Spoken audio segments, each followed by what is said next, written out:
What's up, everybody? How are you? It is Thinker St. James, and it is Sunday. That means it is Muay Thai Sunday. That's right. We are watching RWS. My lady, Marie Ruumet, is fighting tonight, and there's a bunch of other fights on this card. It is back on the RWS channel as opposed to being on WorkPoint Official, so I believe the broadcast is going to be in English now, if I'm not mistaken. So this is great. This is all very good information here. We're having a fine time. About to have a better one when we start this card up. Hope you had a fantastic weekend. Hopefully this will be a nice cap off to it, and we're going to get started with this card in about 10 minutes' time. Sam is here first. What up, Sam? W for you, brother. Good to see you back again. I don't know how familiar you are with Muay Thai, but we're getting down with some RWS Muay Thai today, and it'll be a good introduction for you if you are not so familiar with it. We just found out that Thailand is offering I think it's like multiple return visit visas for people outside of the country who are interested in pursuing Muay Thai and other combat sports. So really now has never been a better time to get into Muay Thai if you're not into it already. We've got Jeremy Hall, who is an athlete coming up, who's going to be over there in Thailand for a little while. And now it looks like he'll be able to travel in and out of the country pretty freely if he decides to go back and continue his Muay Thai education. So that's pretty cool. Bleeding Edge is here. What up, brother? How you doing, bro? Good to see you.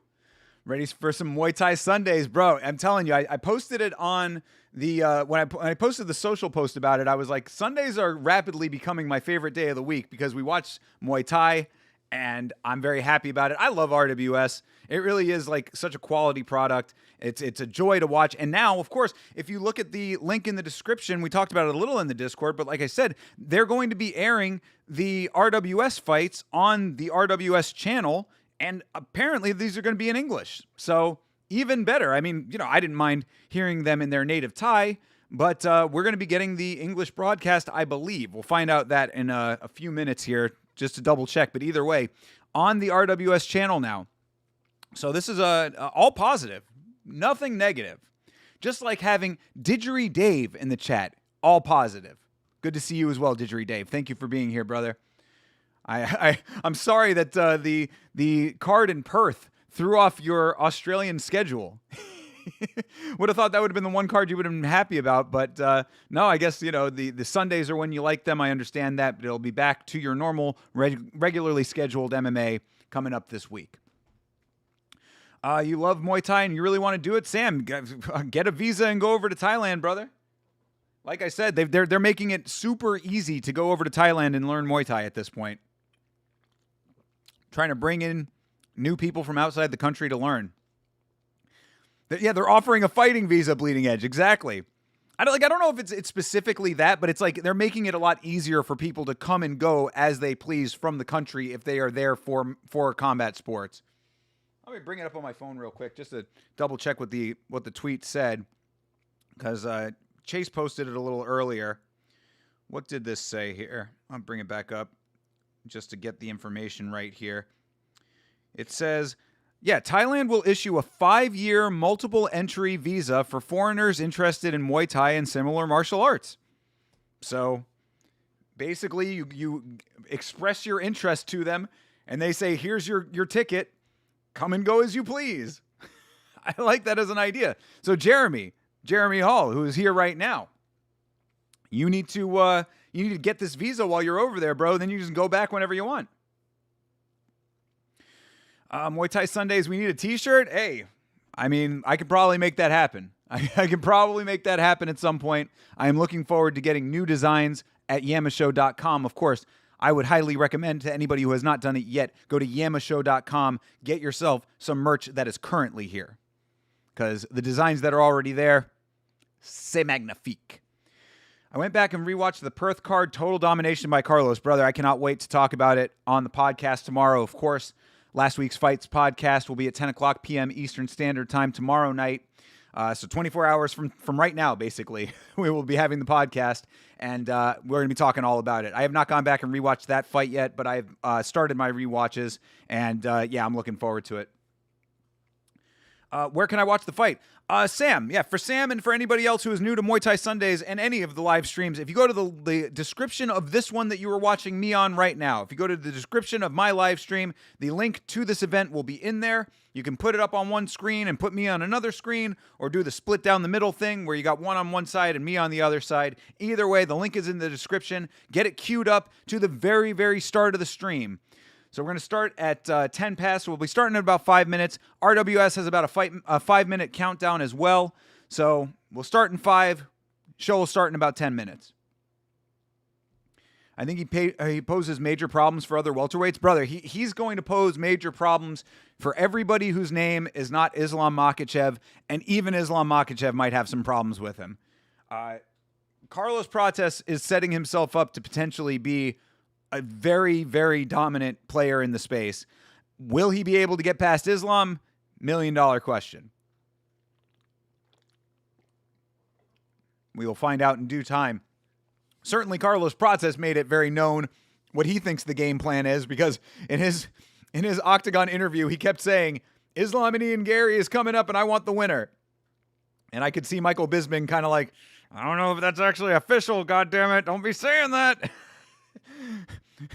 Ixnay on the Islam and Ian Gary A. The reach is going to be an issue for Islam. I think that the length of his limbs are definitely an issue for Islam, because as I suspected, the knees were a major player in that game, and Islam Makhachev, Mr. Shoot for the takedown. It can be hard to get that takedown initiated when a knee is in your face every time you do it. When does the fight start? We're gonna start the timer in a couple minutes here. I'm gonna get the watch along started in about 3 minutes, and then there will be a 5-minute timer beyond that. So I'll let you know when I start. You can hit start at the exact same time, and then we'll be all synced up. Carlos and Ian are friends. They talk about it. I don't think Ian Gary has any actual friends. I'm not even memeing right now. Name me a person who actually wants to hang out with Ian Gary. I'll wait. Carlos Prates might be saying he's friends with Ian Gary.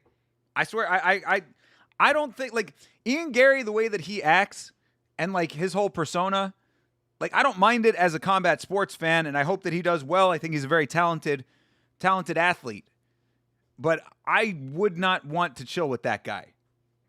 And I don't even think any of the Brazilians want to chill with him either. That's how he ended up with a wife like he has, is because that's the only type of person that wants to chill with Ian Gary. Tell me I'm wrong. I don't know. Maybe I am wrong. Maybe I'm completely wrong. Maybe Ian Gary has so many friends. But wouldn't be the kind of guy I'd be hanging out with. Gary is friends with his wife's ex-husband. Yo. I mean...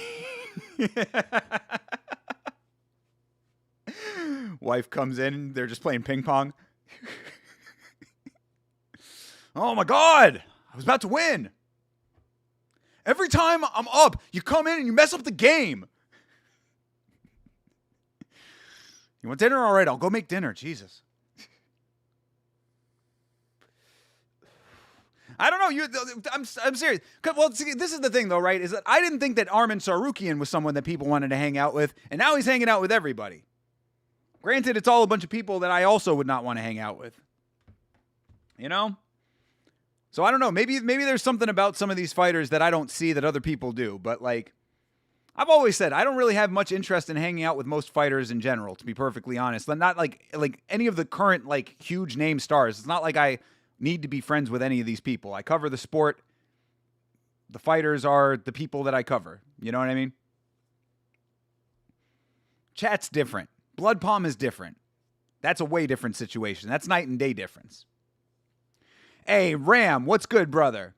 Had to stop by as always. Appreciate you, dude. What up, chat? What up, thinker? Bro, good to see you, man. A couple of hours ago, I just witnessed an attempt to speedrun a Church of Scientology in my city in Vancouver, just kids agitating them. That's funny that you mentioned that. We're going to get started here in a minute, but I do want to address that. Yeah, let me get this stream started, and I'll come back to that because I have opinions about that. Armand is probably pretty cool off camera. See, this is what I'm fucking talking about. I don't understand this mentality. Armand is a spoiled rich kid who acts that way all the time, and he's somehow tricked people into thinking that he's cool. I don't get it. But either way, we'll come back to that as well because it is 10 past, so we are going to get the stream started here. As I had said, the link is in the description of this live stream right now. Click it. Make sure you are at 000. Make sure you're at the very start of the stream. We're going to get this thing started. I'll give you one more extra second to click it. Make sure that you're ready. You're at the starting point. 000 is your starting point. And we are going to get this thing started. I'll give you the timer as well. So get it all put together here, people, because we are going in 3, in 2, in 1. Let's jam. All right, and there's your timer. We are off to the races, even though they have not started their timer. So the feed has started here. Their timer has not started counting down. I'll let you know when the RWS countdown starts ticking away. But yeah, all right. Just to address Ram there, I've been seeing these. Okay, the timer has started, by the way. So yeah, it is now at 4 minutes and 55 seconds. I have been seeing these videos of people running up in the Church of Scientology buildings, agitating them, kind of getting under their skin, sometimes causing a little bit of property damage and whatnot. I don't think that is a very smart way to go about disrupting the Church of Scientology. I'm not a supporter of the Church of Scientology by any stretch, but I don't support people going just to bother them. What I think that people should be doing is combating the Church of Scientology with better ideas in the free market of ideas. So if you don't like the Church of Scientology, tell other people about it. Express the information, express the reasons why they're an unsavory organization. But going in and running inside of their building and causing a ruckus just makes your cause look stupid to me. So I don't know. Maybe that's just me and how I feel about it. Because I saw one on Instagram recently, and it was literally just a bunch of kids. They bust through the door of the Church of Scientology. They run around. They're running through all the buildings and running through the building and all the hallways and stuff. And I'm like, what is this proving? What is this actually doing for the opposite viewpoint of Scientology? It's really just making you look like a bunch of hoodlums. And not really expressing any counter argument. I don't think that changes the minds of any Scientologists out there, or the average person who might not have an opinion about it. So I say that to say I appreciate the message. I appreciate the idea of trying to combat, what's essentially a cult. I mean, Scientology is just a very organized cult, allegedly, whatever, in Minecraft. But yeah, I don't support rampant menacing, which is what that seems like. So anyway, just had to get that out there. You would hang out with Armin for the free food, but then you gotta sit with him. I don't want to be anywhere near that guy. I've heard from teammates that Drew Dober is absolutely awesome to hang out with. Oh, I believe that. I believe that entirely. Drew Dober seems like a great guy. Loyalties maybe slightly in question, but I will leave that for someone else to talk about. Yuri is here. What up, Yuri? Of the Pennsylvania Tardids. Mark my words, Hamzat will beat Strickland. I will mark your words because I also believe them. You got 2 minutes and 14, 13, 12, 11, 2 minutes and 10 seconds left before RWS should be starting here. And then we will see some Muay Thai. Hopefully you are all synced up. Timer up here should be correct.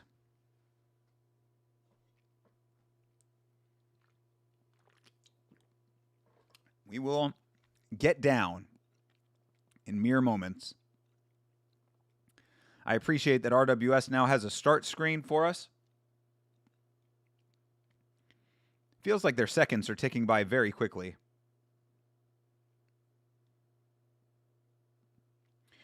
Brandon Moreno is cool too. He's tight with my head coach. I believe that. Hell yeah.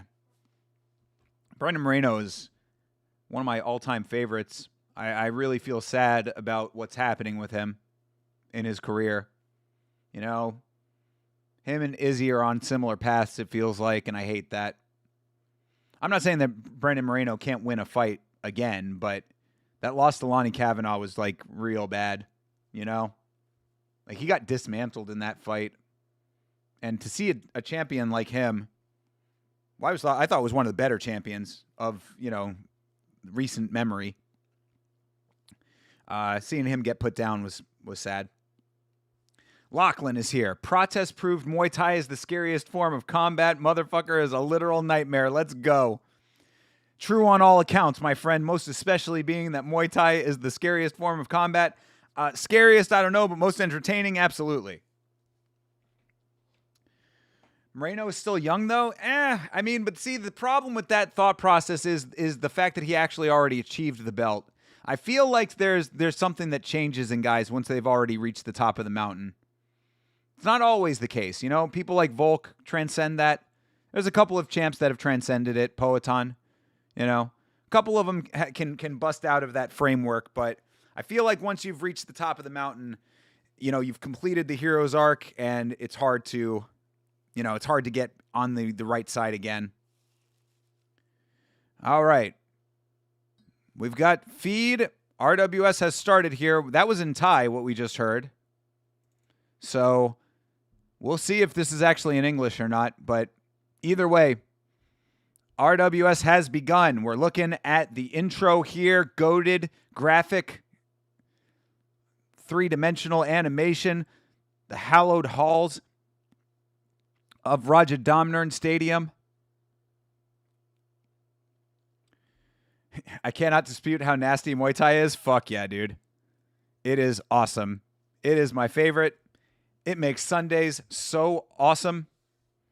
Are the fights free to watch? Yes, Sam, absolutely they are. If you click the link in the description, you will see the stream that we are watching right now. It's a replay, so we're watching.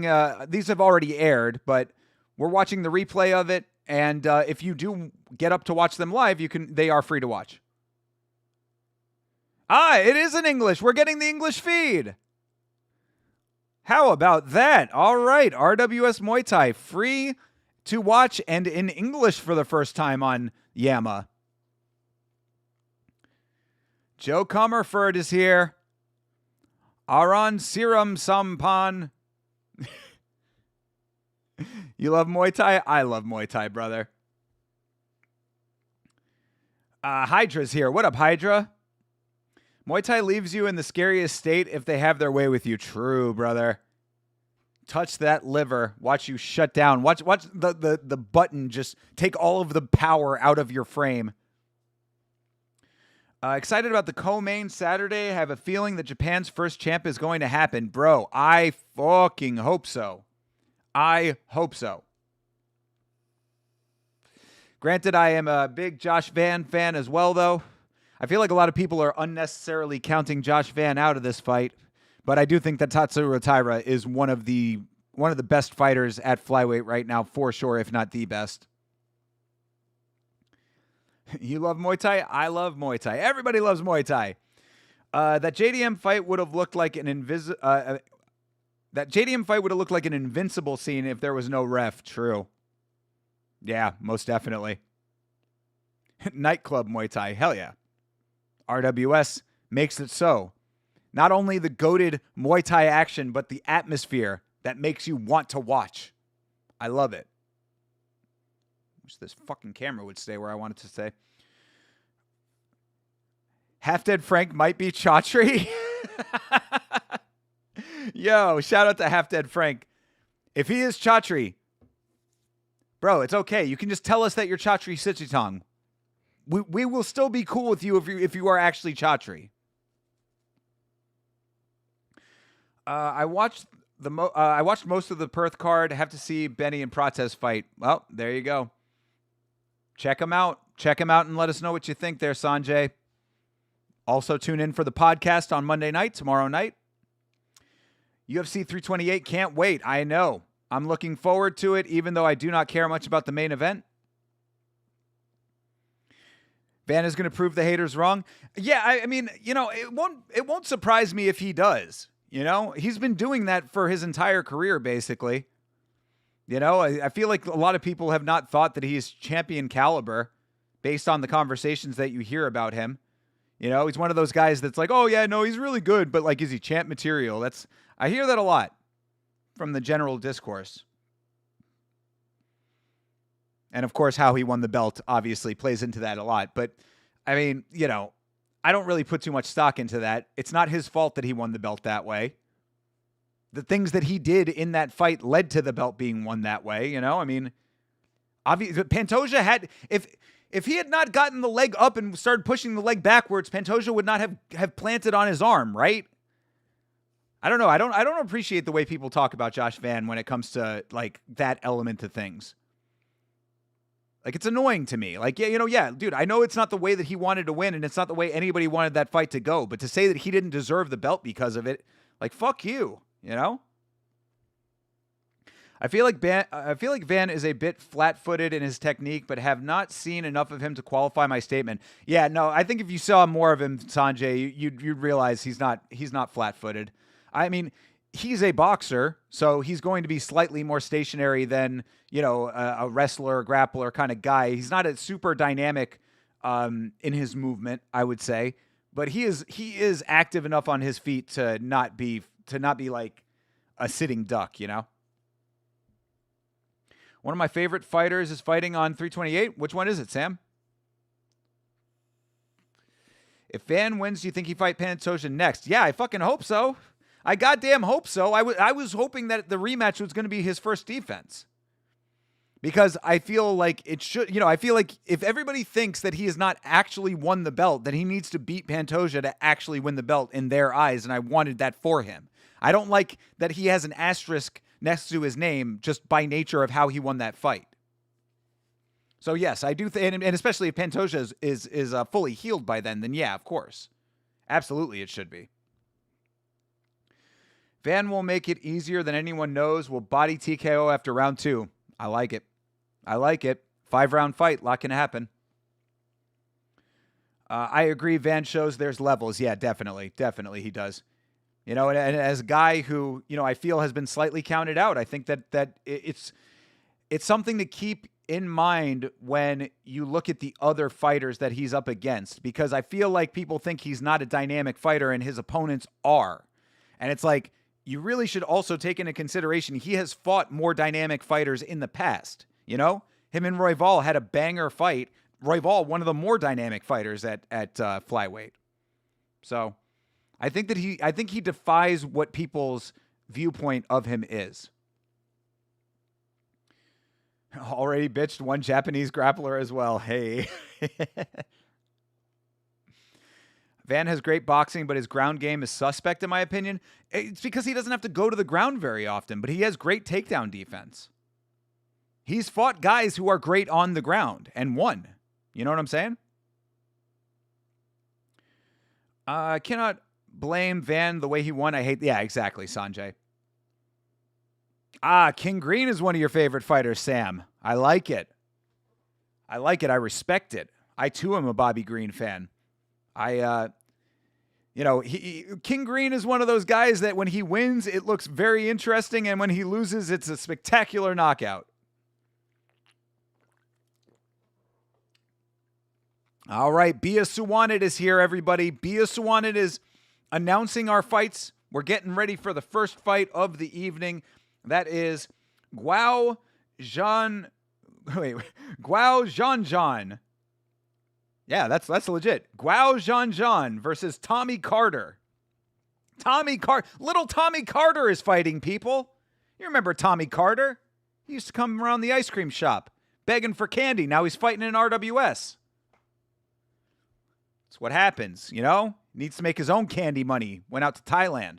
Gonna go get himself some baht.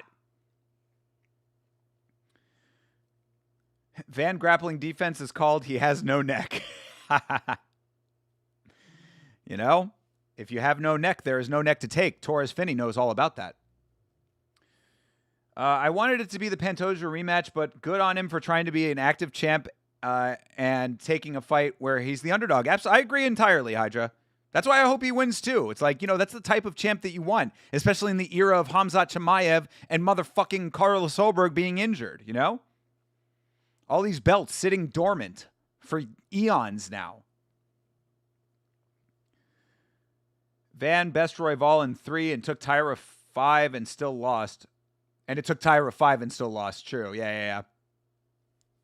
It's a good point. Technique and fundamentals will win a lot of fights. Jeremy, God, that is the truest statement of all time. You know, I play this game called Omega Strikers. I've talked about this before. And it's a game where, like, you have it's like air hockey. So you got like a core or a puck, and it bounces all over the place, and you hit it with your character, and you can use abilities on it and stuff. And there are people in the game who, like, they do all of these crazy juggles with the core, and, like, they're bouncing it off the back wall, and they're doing all these random things. And I play goalie in that game, and I'm sitting there in the goalie position, and I'm like, bro, if you would just stick to the motherfucking fundamentals, we would win this match, but instead you're doing all of this fancy, ridiculous shit, and you're losing anyway. So congratulations for making your loss look very spectacular. But it goes to your point, Jeremy. Fundamentals will win matches. Win fights. Speaking of which, Guao versus Tommy is underway. Guao Zhanzhan. Nice body kick for Tommy Carter. Come on, Tommy. Little Tommy from the block is fighting. Went to church with Tommy Carter. He's a good shit. One of these guys is 17. They always put the youngins at the beginning of the card, Jeremy. You're still mourning JDM's career, didgeridoo Dave? I feel you, bro. I feel you. Big loss for the entire Oceania region, I suspect. You like when he does the water thing after King Green wins? Good reason to be a fan, Sam. I like that too. If I was Herb Dean, I would not like it. I suspect every referee is not happy with that. How many poor innocent referees have taken a face full of Bobby Green spit mist? Like they were that one, the victims of that one wrestler. What was the, Chase would know that. Chase, what was the name of the wrestler that used to spit the stuff in people's faces?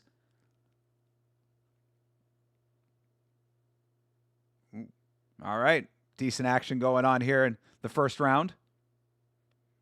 Tommy Carter locked in. Ooh. Nice combinations from Guao. Habs won in 7 in Tampa? Oh, yuck. I hate the Lightning, but goddamn do I hate the goddamn Canadians. The first fighter I stand happens to become one of the youngest champs ever. I feel proud. Well, good for you, Chase. Even though you did literally nothing except be a fan. But I'm so glad that your guy won. Hopefully he'll win again. Moneyberg has no neck and became a black belt, so there's truth to that statement. Fucking biggest of facts, dude. Biggest of facts. When do you think Moneyberg is getting his first stripe? That's my question. John motherfucking Dong. How are you, sir? Good to see you, John Dong. Tommy, for some reason, all I get is the handicapped kid from South Park. Jimmy? You think he looks like Jimmy? Or Timmy? 2 handicapped kids. Hey, fellas. I'm going to go and fight in Muay Thai. Muay Thai. I'm going to go fight in Muay Thai. I'm going to go fight in Muay Thai.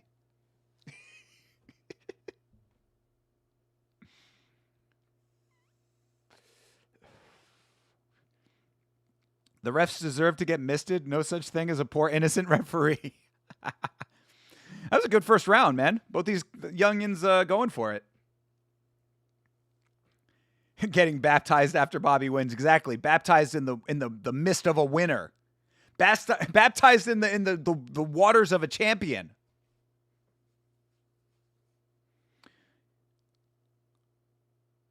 Carlito spit the apple. Tagiri's the one I was. Yeah, Tagiri spit the green mist. That's the one I was talking about. Papa Shango. And keep his head on a chain like Papa Shango. Asuka does it as well. The green mist. Oh, okay. Oh, Asuka. Yeah, the girl.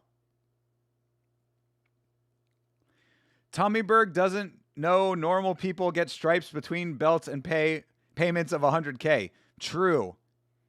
Yes. $100,000 gets you a stripe real quick. Moneyberg's about to be a 17-degree black belt. Moneyberg about to have 28 degrees to his black belt. His belt is just going to be all stripes.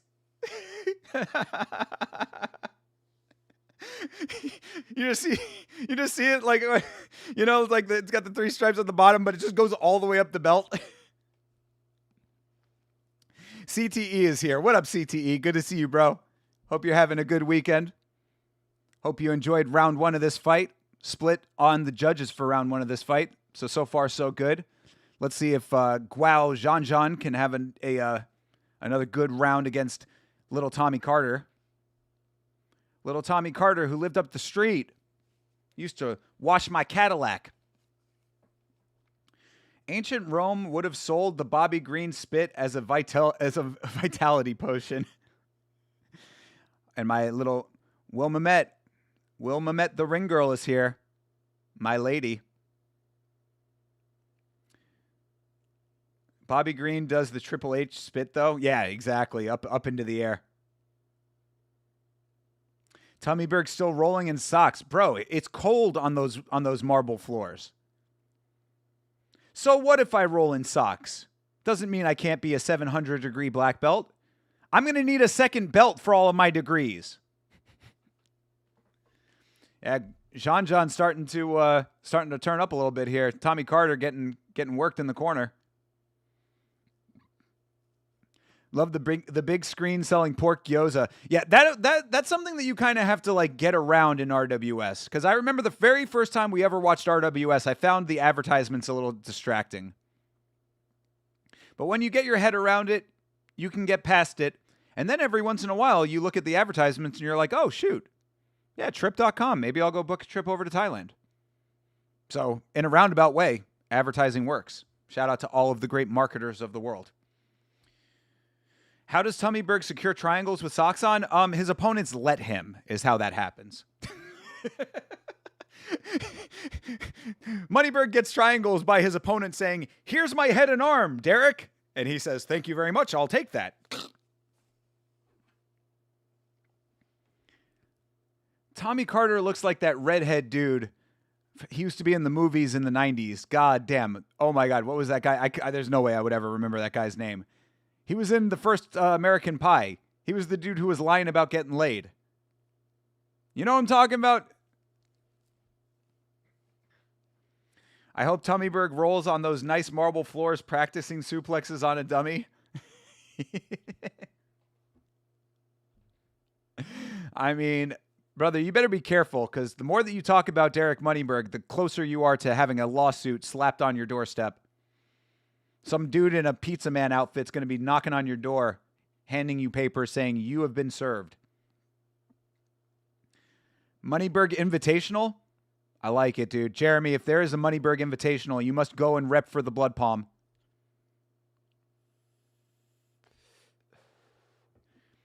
Signed up for a 5-year visa to Thailand? Bro, Chase, I know you are memeing right now, but bro, you should do it. You can't pull guard on Moneyberg? It's not a wise move.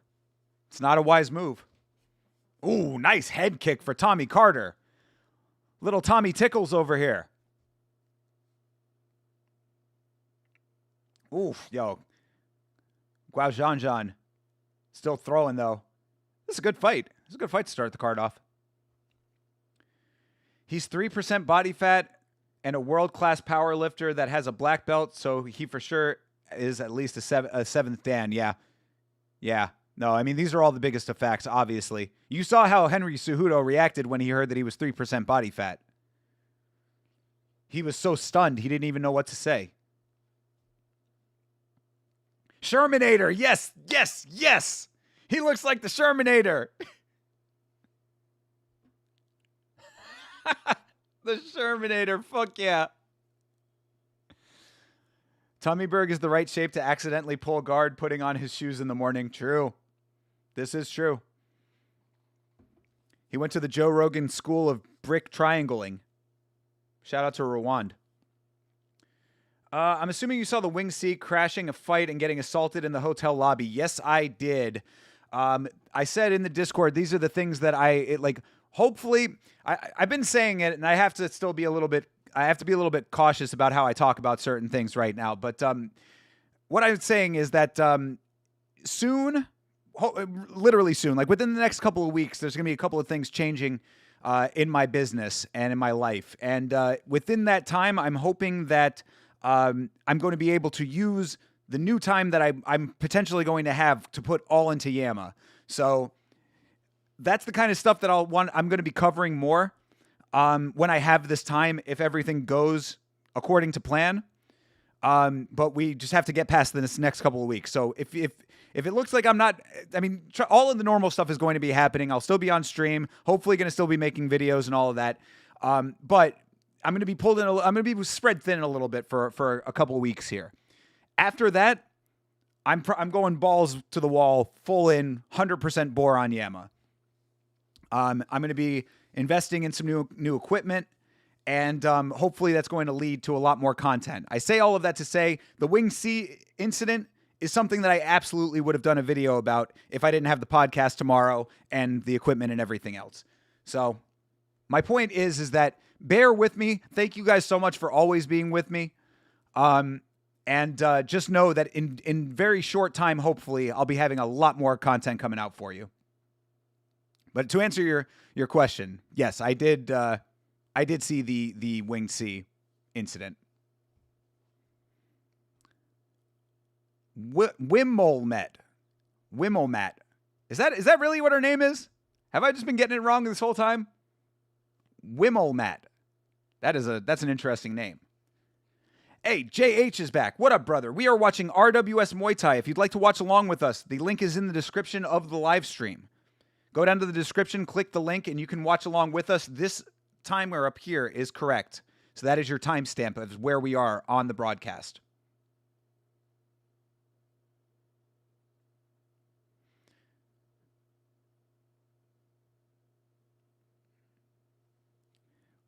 Wimmelmat. Okay. I will try better. I will try harder, Bleeding Edge. I probably should learn it if I'm going to marry her. But I don't know if I can marry her and Marie Ruumet at the same time, so. Chuck Norris actually turned down a fight against Moneyberg, allegedly. Well, smart move for the legend, but RIP always. The Wing C thing looked pretty staged to me. No security jumped. See, exactly, Bleeding Edge. This is exactly what I would be saying on the video if I was able to make it. And as I said, hopefully within the next couple of weeks, I'll be able to get videos out a lot faster for you guys.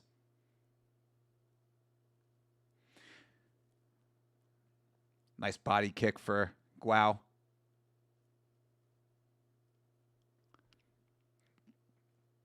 You can't see the link? Is the link not in the description? Can somebody else check and see if the link is in the description? It should be there. I mean, I can post it in the chat for you. Here you go. There you go. There's the link, but it should be in the description.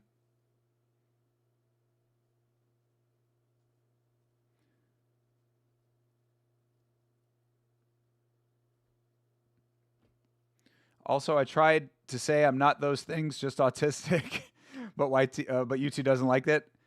You're good, bro. Oh, the link is there? Okay, thank you guys. Appreciate it. Yeah, it should be down there, JH. Just make sure you click the more, more description or whatever. Yes, this is a replay watch.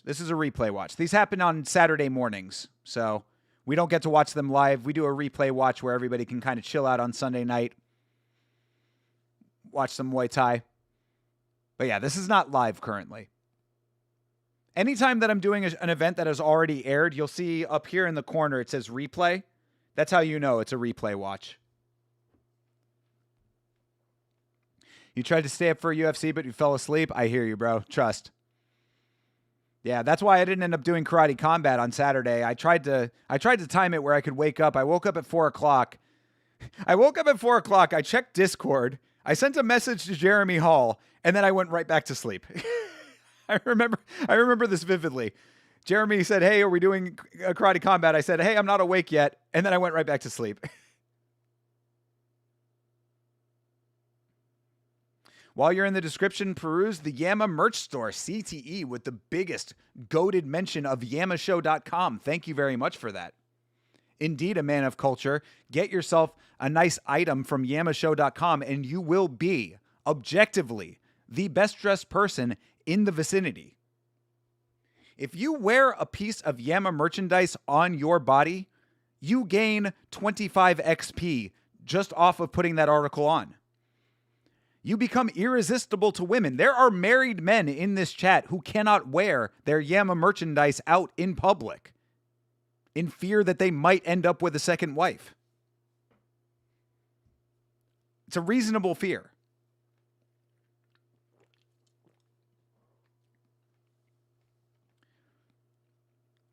Woke up to see Protest beat an old dude. Yeah. We're going to talk about it all in depth tomorrow on the podcast. All right, who won this fight? It was a very close fight. Unanimous decision. Surprised it wasn't a split decision. Hey, Tommy Tickles wins the fight. Little Tommy Carter has done it. I don't know if I agree with it necessarily, but I'm okay with it. I forgot to check when my Yama polo is coming. Yes, Sanjay needs to know when he's going to be fighting off that P. Put on the polo. Instantly have to bat away every woman in the area. Hopefully your combat sports experience, Sanjay, is not super rusty, because you're going to be having to flip and roll a whole bunch of women around, getting them off of you. Yeah, it was definitely a good fight. I enjoyed that fight. You're not allowed to wear your Yama shirt out. It's too sexy. This is what I'm trying to tell everybody. It's like, bro, I mean, if you're already in a relationship, I can't help you. I can sell you a sticker. If you're already in a relationship, this is problematic. But if you are not, trust, I can help you. Tommy from Rugrats, growing up, winning fights. I love it. Tommy Pickles over here. We need to see Angelica in here. Maybe Marie Ruumet is Angelica. I showed my cop friend some BJJ moves he swore wouldn't work IRL. Let's just say he's a believer now. Yeah. Everybody thinks that BJJ is not going to do anything to them until they're up against it. They rely too much on them guns? Well, guns are kind of the superior self-defense mechanism, I would say. But they are not always available. That's what these cops have to realize, is that sometimes you got to go hand to hand. Sometimes you got to go non-lethal by necessity. I actually had a couple of ladies hit on me at work, and they were like, "Oh shit, you're 48. Damn, you look good." Nice. Just think about what's going to happen when you're in the Yama polo. Golly. Sanjay's about to be out here pimping. How old were they? And did you get those digits, Sanjay? Come on, bro.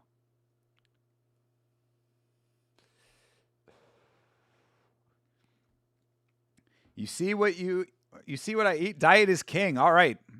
I'm trying to eat good too. I've actually lost a little bit of weight myself. All of this dieting I've been doing has been working out. 25 and 28. Golly, boy. Sanjay out here pulling the youngins. Brother. I hope you made that work. Shooting fish in a barrel out there at the job. Dude, I hate it when people are like, why train martial arts when you can just use a gun? Yeah, I mean, it's a dumb way to think about things. I mean, yes, having a gun is valuable in a society where guns exist, like the United States, but it's not, like I said, you're not always going to have one. What if your gun jams? What if you can't get to it? What if it's in the lockbox? What if it's in your glove box in your car while you're in the house? You know, there's a million different. What happens if the gun gets taken away from you?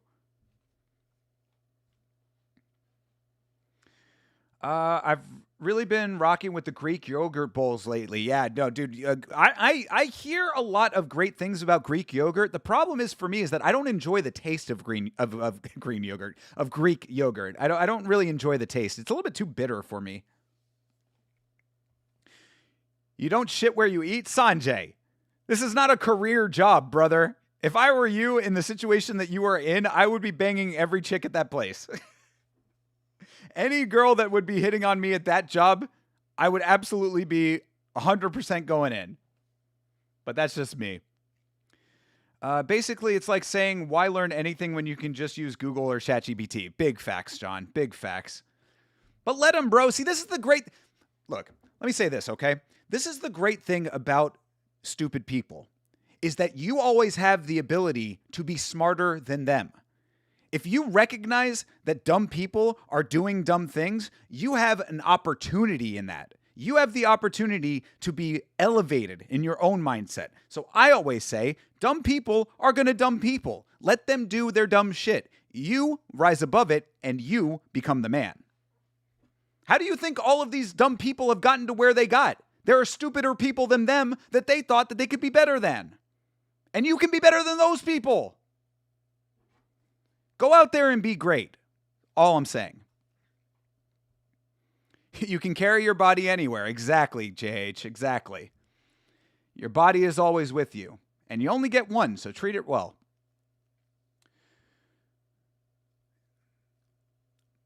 That argument also doesn't really exist in places like Canada. True. Yeah, and that makes more sense, of course. You guys don't pack handguns on a regular basis. ¿Por qué no los dos? Exactly. You know, that's the American way right there, Bleeding Edge.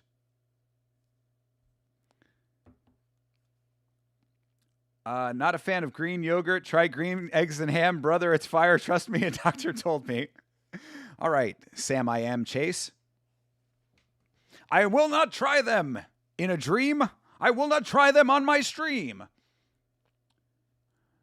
It's kind of gross, but Greek yogurt mixed with protein powder is insane protein for the calories. No, it's not even about, like, I understand the benefits. It's not about that. It's just like, it's one of those foods that's kind of a chore to eat, you know? For me, anyway. Hey, Beeb is here. What up, Beeb? Send me location. Goddamn right. So glad I didn't drop 20 on Jack. Congratulations on that. Shout out CP. CP is here. Absolutely. Shout out to him. Good to see you, Beeb. I hope you are well, brother. I hope all your homework went well. Hope you are out there being the greatest that you can be. For so many years now, police departments have been investing in their forces learning BJJ. Yeah, it's a valuable skill. The highlights are nasty. Yeah, I love that. Dude, RWS fucking rules. That shows you BJJ is effective, or else why would they be paying for it? Well, I don't know if I necessarily agree with that thought process. The government pays for all kinds of shit that they don't need. I literally was listening to a video last night about the CIA. They had a secret operation where they were basically just drugging random people for no reason, essentially. It was like a research study that it yielded no results. And they were just spending millions of dollars to, like, dose people with random drugs and just observe them. No results. CTE, are you the toughest guy in Letterkenny? Cooking chicken stroganoff at the moment. Got you blasting in my kitchen. Let's go, Didgery Dave. What up, Didgery household? Booming off the walls. Echo, echo, echo. Greek yogurt, honey, and a banana. That sounds good. That sounds good. Honey might actually make it taste good. You're in Texas. My gun can go more places than people can. True, dude. Very true. All right, we got Pech Samai versus Dollar Sobirov. Dollar Sobirov. Guess where he's from? Yeah, Yeah, I have not watched the Letterkenny show either. I've seen clips of it, and like I can understand why people like it, but it seemed like it was trying too hard to be clever, and it didn't really land for me. But I would give it a shot, though.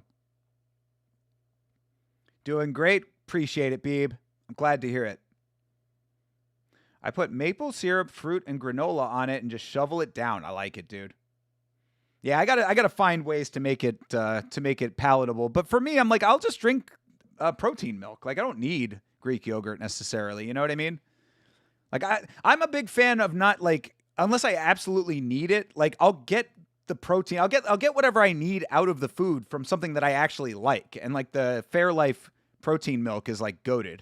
That was a Chase Parton recommendation that I firmly appreciate and stand by.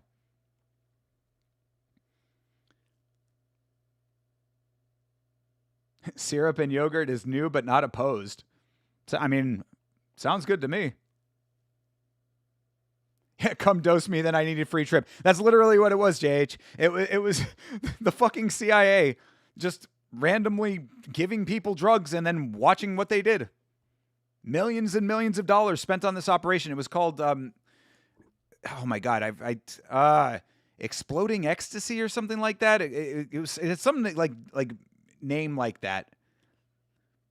I can't remember it all. It was a Volksgeist video that I was watching though. So if you watch, it was called like the CIA's greatest hits or something like that. He talks about it in there. Shout out to him too. He makes good videos. Every morning I'll mix half a cup of oats, 5 tablespoons of Greek yogurt, 1 tablespoon peanut butter, 1 egg, and 1 tablespoon of brown sugar. You mix all of that together? You mix an egg into that? Jesus Christ, it's pretty good and makes it a lot more convenient to get my protein in the morning. I mean, all of that sounded fine up until the egg. Egg and peanut butter. I mean, I guess maybe for thickness, but I would rather just have the egg separate from that. The only gun I have is between my legs. This is my rifle. This is my gun. This is for fighting. This is for fun. So you believe in gun rights over human rights too. And I'm proud to be an American.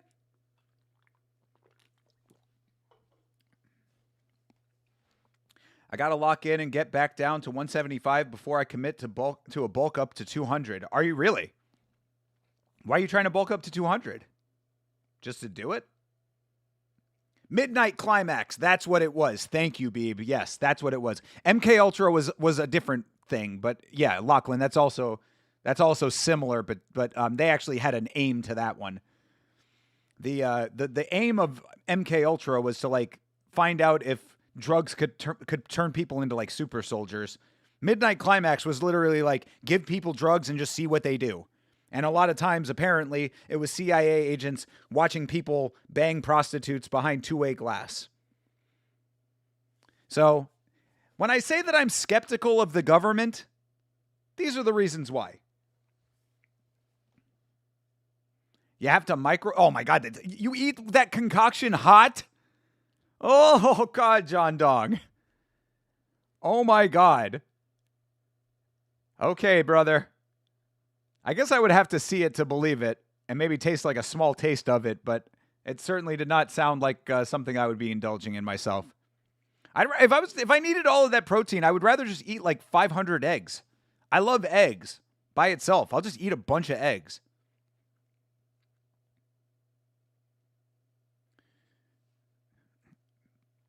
I feel like I'm weak for my muscle mass already and my height. All right, fair enough. Trying to put on some muscle to gain some strength. I can appreciate that. I just watched Melania this morning. What? Truly inspirational story about how hard it is picking the decor for the White House. Yeah, I've seen a couple of reviews for that documentary, I guess. What made you want to watch that, Lachlan? I love that was a documentary trying to make her seem like she was, like a strong, one of these strong, assertive women. When, yes, that's literally all it was, we have to get the trees for the Christmas party. If you do not pick the trees, we are not going to have a Christmas at the White House. It's like, yes, okay, great. Important world events. And then her saying when Jimmy Carter died, how sad she was about her own parent dying. It's like, yeah, I mean, you know, obviously that's very sad when a parent dies, and I'm certainly sympathetic, but one was, you know, a person, and the other was the former president of the United States. And you can also have those feelings independent of one another, I guess is more of what I'm saying.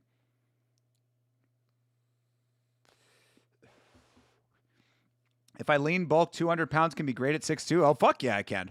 Absolutely. I just didn't know if you had a reason or if you just wanted to fill out your frame or whatever. Yeah, the CIA was definitely cucking themselves, Chase. Absolutely. Big facts.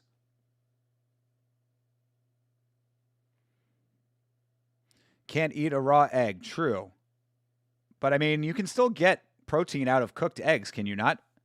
I know that some of the nutrients do go away in the cooking process, but you can still, if you just eat more of them. 89-19 is nuts. That's a basic record around here. You've been eating it for months now? All right, well, if it works for you, bro. It just does not sound delicious or anything. But, you know, again, if it works for you, that's great. Ooh, Dowler looking to finish this fight, dude. Dowler does not want this fight to go on for a while. A coworker of mine has the COVID shot and 9 boosters? That is a commitment. That is a commitment to never contracting corona. They don't even drink Corona beer. Ooh. Yo. Pet Somai. Oh, it's really? Pet Somai with the fucking reversal of fortune. Sit that man on the beanbag. The unexpected beanbag. Oh, that boy got a beanbag. Ooh, that's a beanbag. Wow, that was unexpected. He just caught him with a counter shot. It was Dowler that was putting the work in. I love Muay Thai, bro, for real. This is another reason why Muay Thai is so great. So many times you see one dude just putting in crazy work, and then one shot turns the tables. Yeah, I think so. I think it was CTE. 90-11 now. Fuck yeah. Dowler was too overeager.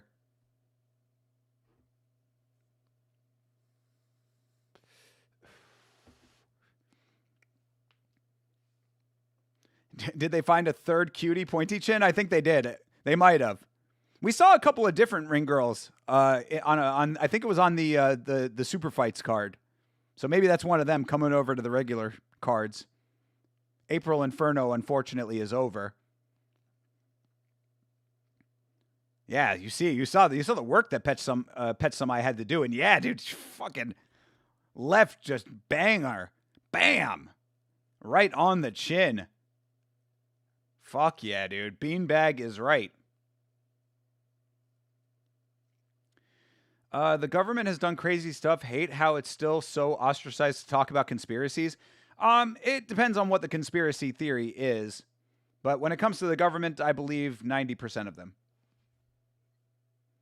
When it comes to government overreach, I believe a lot of them.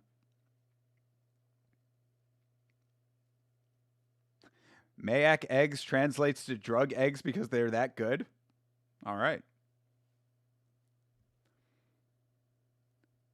Karate Combat is better. I know you're a big Wing C fan, Beeb. All right. Pet Somai. Very nice.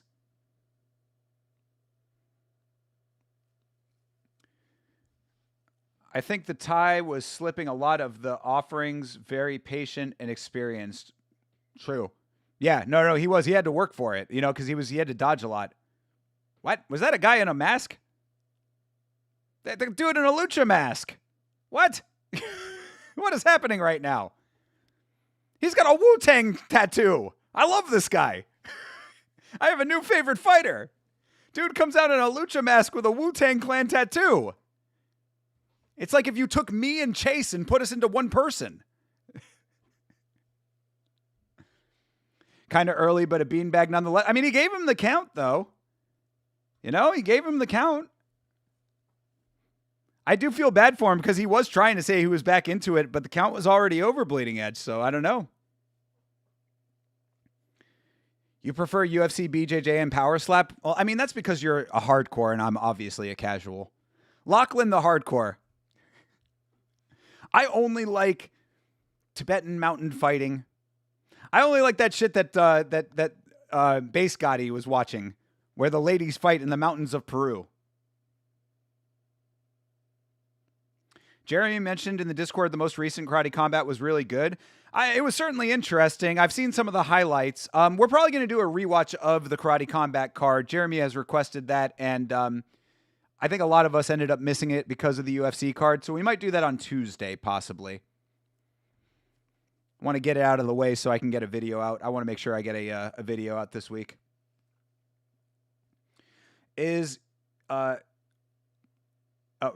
Islam versus Gary at UFC 330. Any updates? No updates just yet, but Carlos Prates was saying it very loudly on the microphone at Perth that Ian Gary versus Islam is apparently the fight that everybody thinks is going to happen. But no confirmation just yet, Beeb. You were talking about government conspiracies? Well, then I'm with you, John. Yeah, I believe a lot of them because the government just does whatever the fuck they want for the good of the people. Yeah, okay. I got a bridge to sell you if you believe that shit. You're going for Rey Mysterio? Hell yeah, dude. I'm part of the Ray Tang clan. That hook does not get any better. I love it, dude. Right on the chin. Right on the chin, mid-kick. Gotta love that. He's just like me for real. That's too hardcore for slap. We're doing it, bro. I did see that they played an advertisement for the upcoming Power Slap, and I think that might be the one that we do. I got to get Power Slap out of the way already. We got to do it. It has to happen. I'm going to be sitting here with my fucking head in my palm the entire time. But we're going to do it. I think that the next Power Slap might be the one that we do. I want to hold out for one where the crazy Hawaiian is fighting, though, or slapping. I just like a dude named the Crazy Hawaiian. How do you think Ian Gary versus Strickland at middleweight goes? I think it's a lot of striking with not a lot of damage. Is how I would say that would go. I think Ian Gary would still be fast at middleweight. I think Sean Strickland would still be kind of slow at middleweight. I think Ian Gary could win that fight. Oh, hello. Oh, we got dance cam people. Pardon me while I pay attention to the dance cam way more than the fights. Hello, ladies. Oh, hell, whoa. I don't think you can show that. Wow. That was something. Y'all see what I just saw?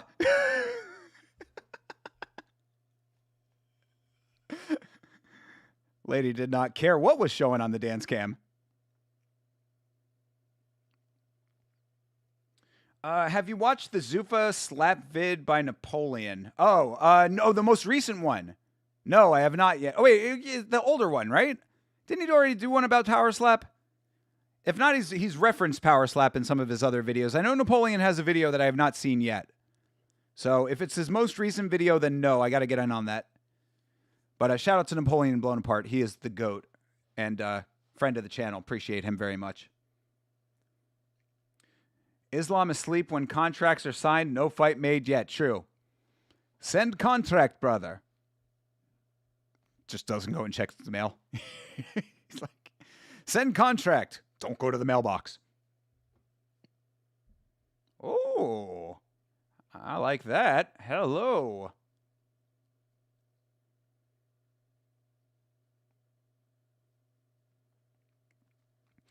How much is this bridge, and is any of the Blood Palm willing to pitch in? Oh, for the bridge that I'm selling you? I'll give it to you give it to you for a good price, Sanjay.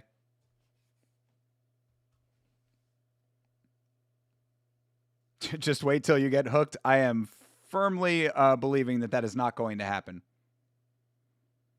Yeah, that's for OF, exactly. No dancing from that lady. Just kind of putting her hands up. Oh, there you go. Yeah, I would take one of those. You're behind. Not sure she had undies on. She had undies on, thankfully. For her sake, I would say. For RWS's sake. I could have gotten them. That would have been a TOS violation for them. It's official. I'm getting my tickets for RWS right now. I don't think that the ticket price gets you any of the ladies that are currently dancing, but you could certainly be close to them. Look at that. Look at that kid. She's funny. Great moves.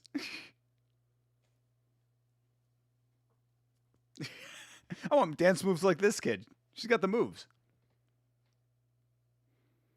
Dance Cam is one of the many joys of RWS.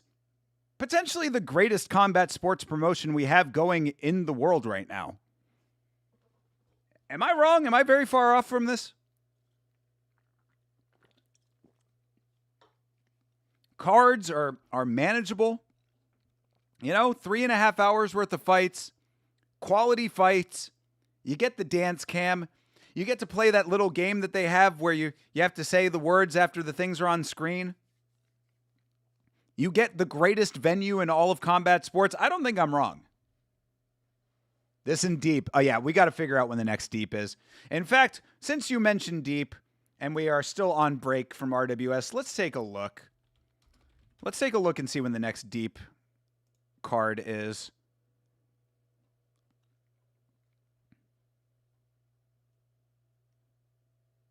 See if I can find it. Deep FC. March 9th. Oh, we got a Deep card coming up. Oh, no, March. Ha. Okay. They have not updated when their next event is. Yeah, March 25th is the latest one that they have. All right. We will keep an eye out for the next Deep. I'm going to go to their Instagram real quick just to double check. Nah, it doesn't look like they have anything on here. All the stuff that's on here looks old as shit.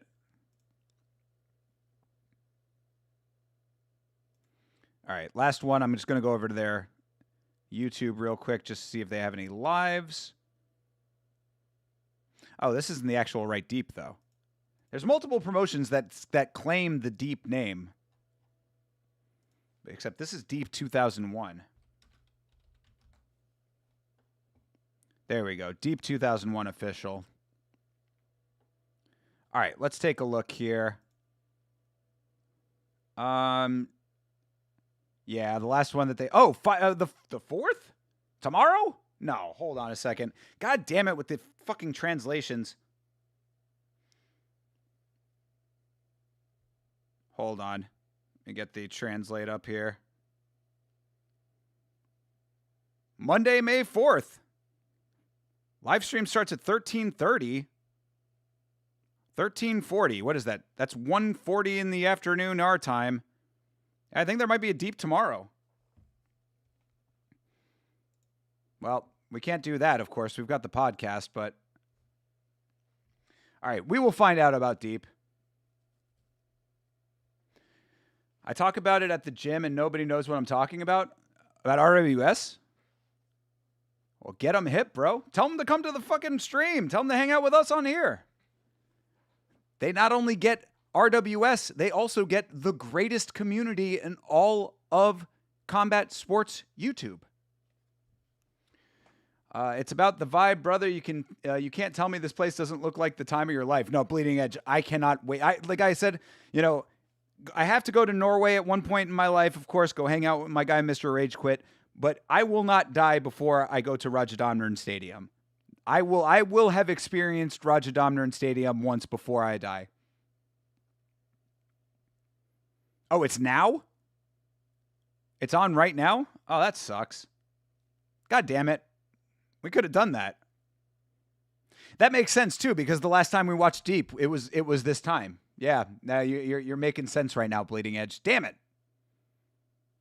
Well, all right. We will get one soon, though. Document the whole thing? Oh, yeah, trust. If I go over to Thailand, you're going to be getting a lot of content out of that.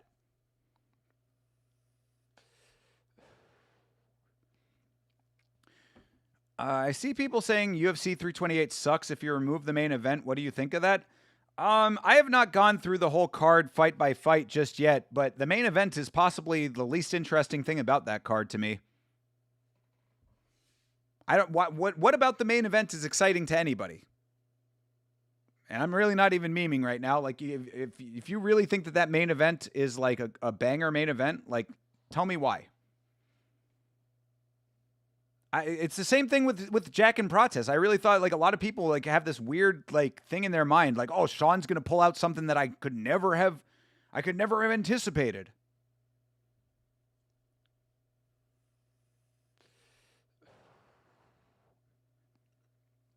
There's one on May 23rd.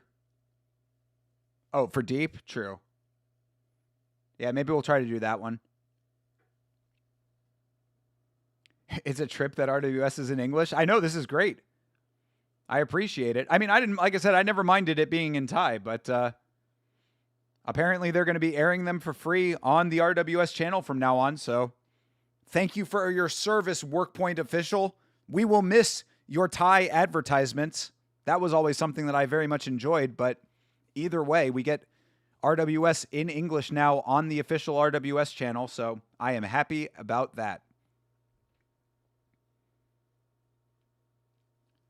Is that midnight our time? I don't know if they were going off of Japanese time or our time when it comes to their 24-hour clock.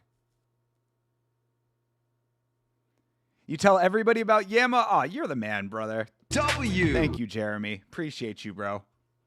Cannot wait to have Yama on your kit when you are out there representing for the Blood Palm in your combat sports career.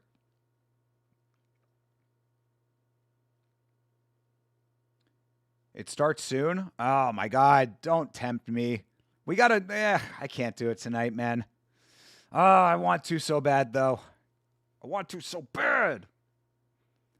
We will do Deep again soon, though. I promise you. I am legitimately promising we will do Deep again. And like I said, I'm probably just going to buy the subscription to the Deep YouTube channel. Pay whatever it is. $15, $20 a month. Money that I do not have, money that I cannot spend, but I will at least pay for it for a little while and get as much Deep out of it as we can. You're retiring to Thailand, Thinker? You forgot? I didn't forget anything, brother.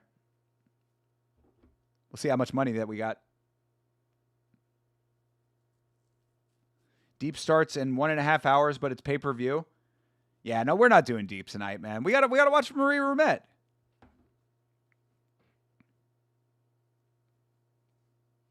It's scheduled for 30 minutes before Pancrase, which is at 1. Yeah, I remember. I saw you post the Pancrase event. Again, man, I really don't have... I can't do multiple events tonight. Like I said, this week is going to be... It's probably going to be for about maybe the next 3 or 4 weeks that I'm going to be a little bit tight. But then after that, it should be opening up in a real way. And at that point, we might be able to do a whole lot more. So bear with me. I know. Trust me, guys. I want to watch stuff with you guys as much as you guys want to watch stuff with me, and I appreciate that you do. But right now I can't swing it just yet. But I do make a very firm promise to you that we will do Deep again very soon. Johnny the God. What up, Johnny? How you doing, brother? Good to see you, bro. Hope you are well. Hope you had a good weekend.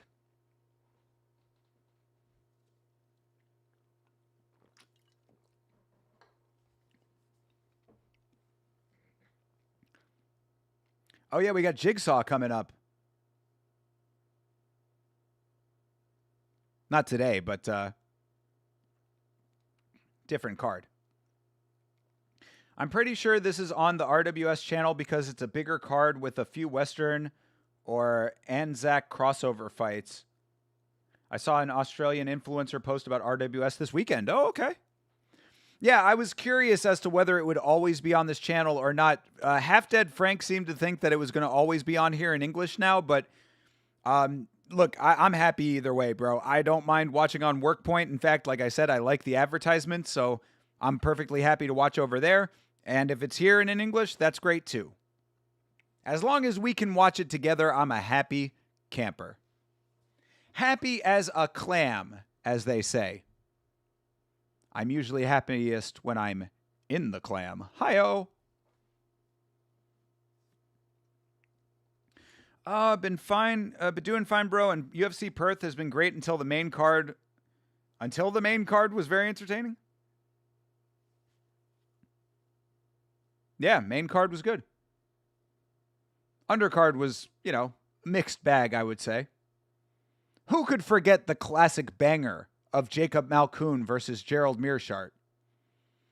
When I was doing my rewatches today, that's where I stopped and I was like, oh man, next time I turn this on, I have to watch that fight. I got so excited, let me tell you. I was like, man, what a lucky guy I am covering this sport, getting to watch Gerald Meerschaert and Jacob Malkoun not once, but twice. That and Taito Ivasa versus Louis Sutherland. Guys, I am getting the greatest hits of mixed martial arts. Makes me grateful for every day that I do this show.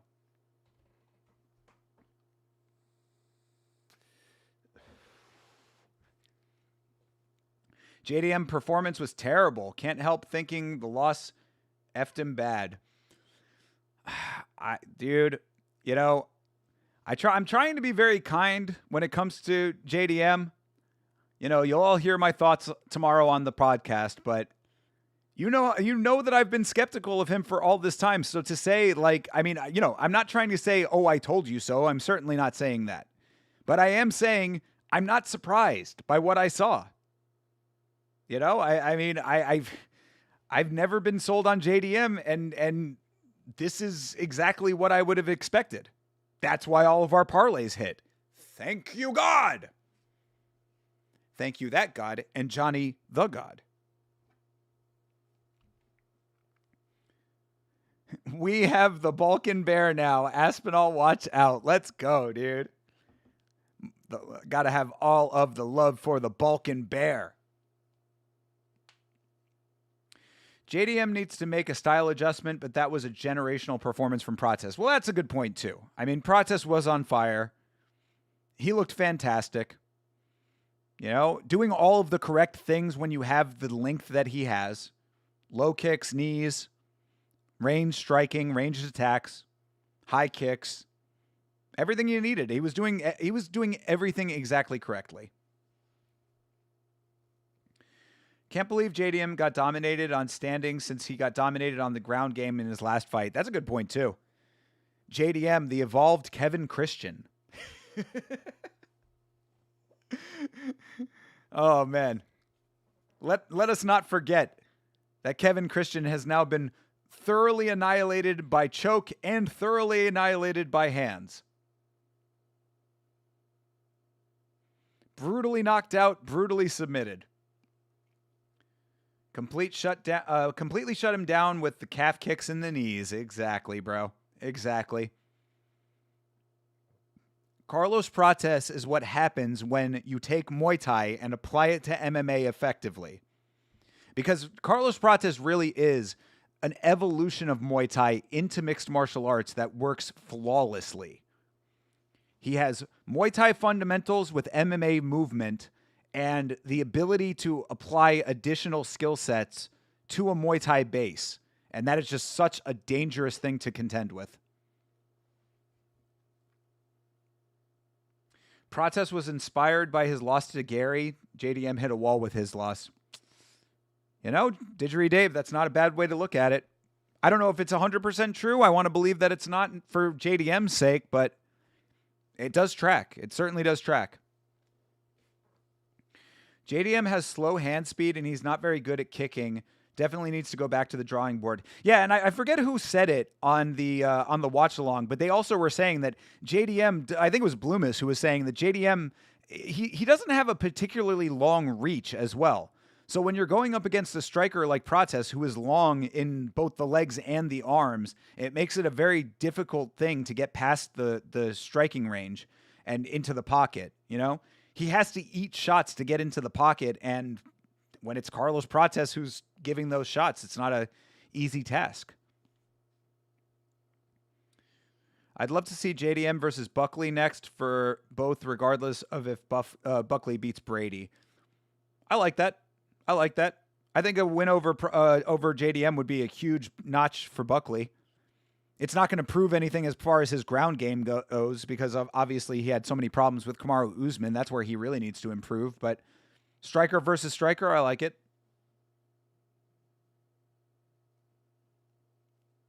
Just how good is Ian Gary? Manages to beat Carlos Prates by using his long reach and grappling to beat Prates, even though he almost got KO'd in the 5th round. True. No, Ian Gary is great. He just doesn't have finishing power, which is the only fatal flaw of Ian Gary.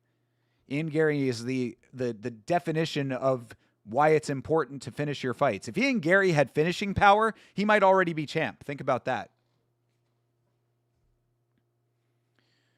Crazy how Prates has now KO'd Li Jingliang, Leon Edwards, and JDM, all of whom had never been KO'd in the UFC before fighting Prates. That's a crazy stat right there, Johnny.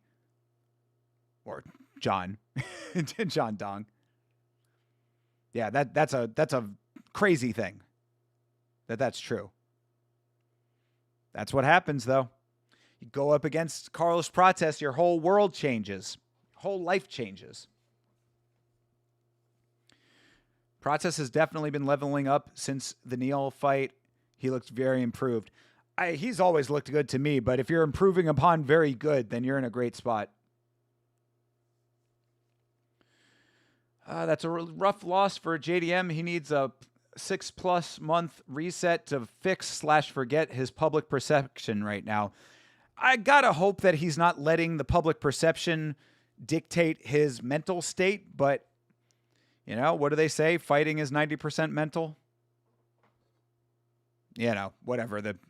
Pick a percentage, but obviously, yes, the fight game is very much mental, and I don't know JDM well enough to know if his mental game is shook by what happened, but I got to imagine, you lose your belt, you lose to the next guy, starts not looking so good for you.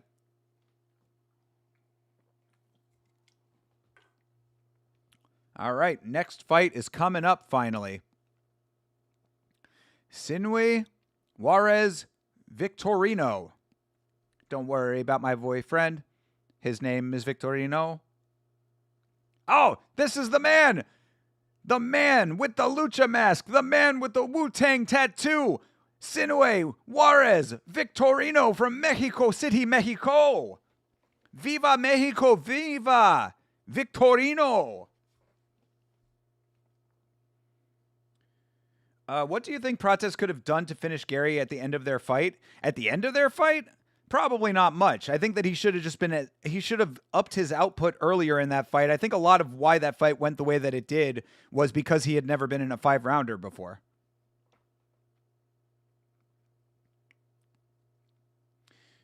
Buckley has been training with Usman? Oh, that's interesting. Good. Fucking great. That's good to hear. Only 2 ways to get past this: overwhelming volume, which is too risky at the top of the division, or just let people forget about it. Yeah, I mean, MMA community is elephants, bro. They never forget. For me, the best fight for JDM is either Sean Brady or the winner of Bilal Muhammad versus Gabriel Bonfim. Jeez, that is a crazy drop in the pool, what you just said, but I mean, JDM rematching Bilal? I don't know about that. I feel like Brady will sub Buckley. Certainly likely. I think that Buckley might be a little bit more dynamic than some of the other guys that Brady has submitted, but Brady is a beast. I feel like Sean Brady gets kind of I think he's overlooked a lot for his potential, but getting knocked out by Michael Morales, understandable, and he still has tremendous wrestling and grappling, so it certainly could happen. Prates' flaw is being friendly with Gary. True, that's a flaw that any person has. Anyone else he snarls at, but Ian Gary, he laughs. He just never pushed it. True. Gary wasn't scared of him either. All worked out. Yeah. Yeah. Handshake agreement. You know?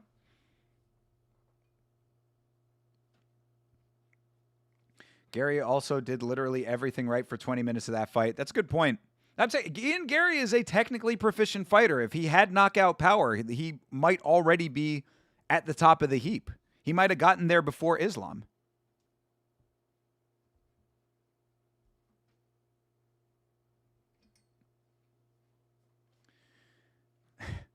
My dankest timeline is for Gary to steal a close decision in a boring fight against Islam, then protest.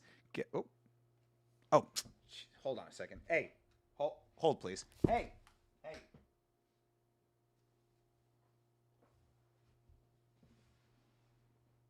Stop it. Stop. Get out of there.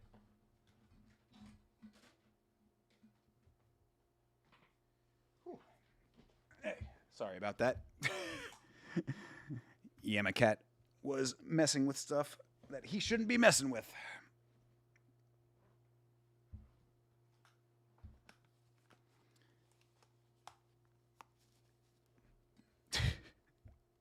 We all good? Everything's still connected? Everybody can still hear me? All right, we're good. All of a sudden, I see things starting to, like, lights turning on and off. I'm like, whoa.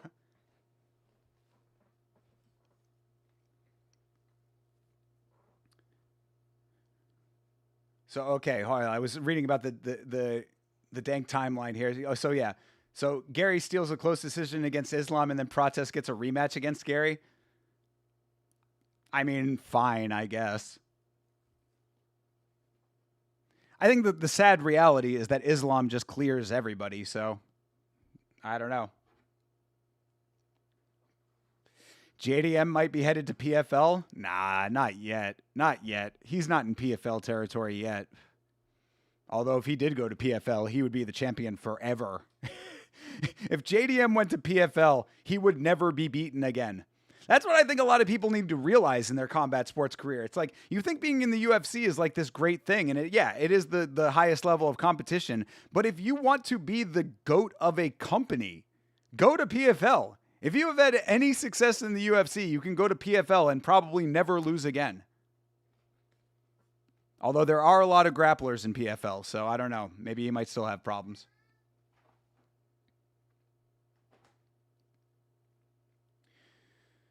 Brady needs to take that fight to the ground. He's not striking with Buckley. He got dropped by Bilal too. Jeez, yeah,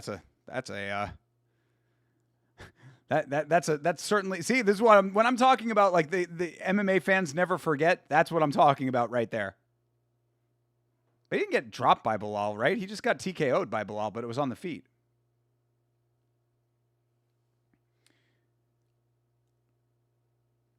At this point, after completing his wife's mission, Gary will be less beholden to winning at all costs and may actually stand with Protest for a bit longer, in which case Muay Thai gets the belt.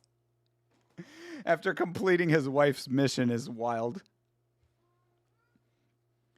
Did Yama just hammer throw his cat out the window? No. I just had to get him away from the computer equipment, which he knows how to get my attention. Are you going to watch Ryzen 53 this weekend? We talked about Ryzen 53. I'd like to. I'd certainly like to if it lines up schedule-wise. I'll have to find out when the start time is. If it's Friday night, then probably yes. Let's go, Yamakat.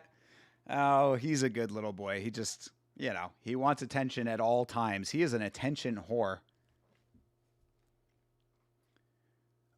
Do Irish people think Gary is a traitor? That's an interesting question. I mean, I don't think that many Irish people really fuck with Ian Gary, Again, I don't think anybody fucks with Ian Gary. I think we all acknowledge that he's a good fighter, and that's about it. You should have underpants on under that desk, and Yamakat won't hit the beanbags. Okay. I'll take that into consideration, Didgeridoo Dave.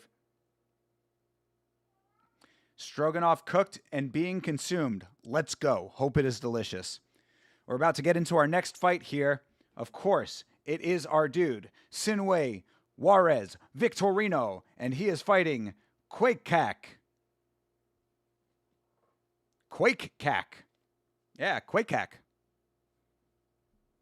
Quake-Quack. I wish that there was another W in there so it would be Quake-Quack, but it's Quake-Cack.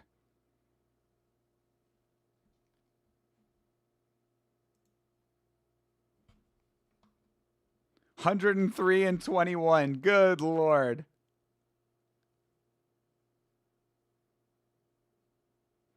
Quake-Quack.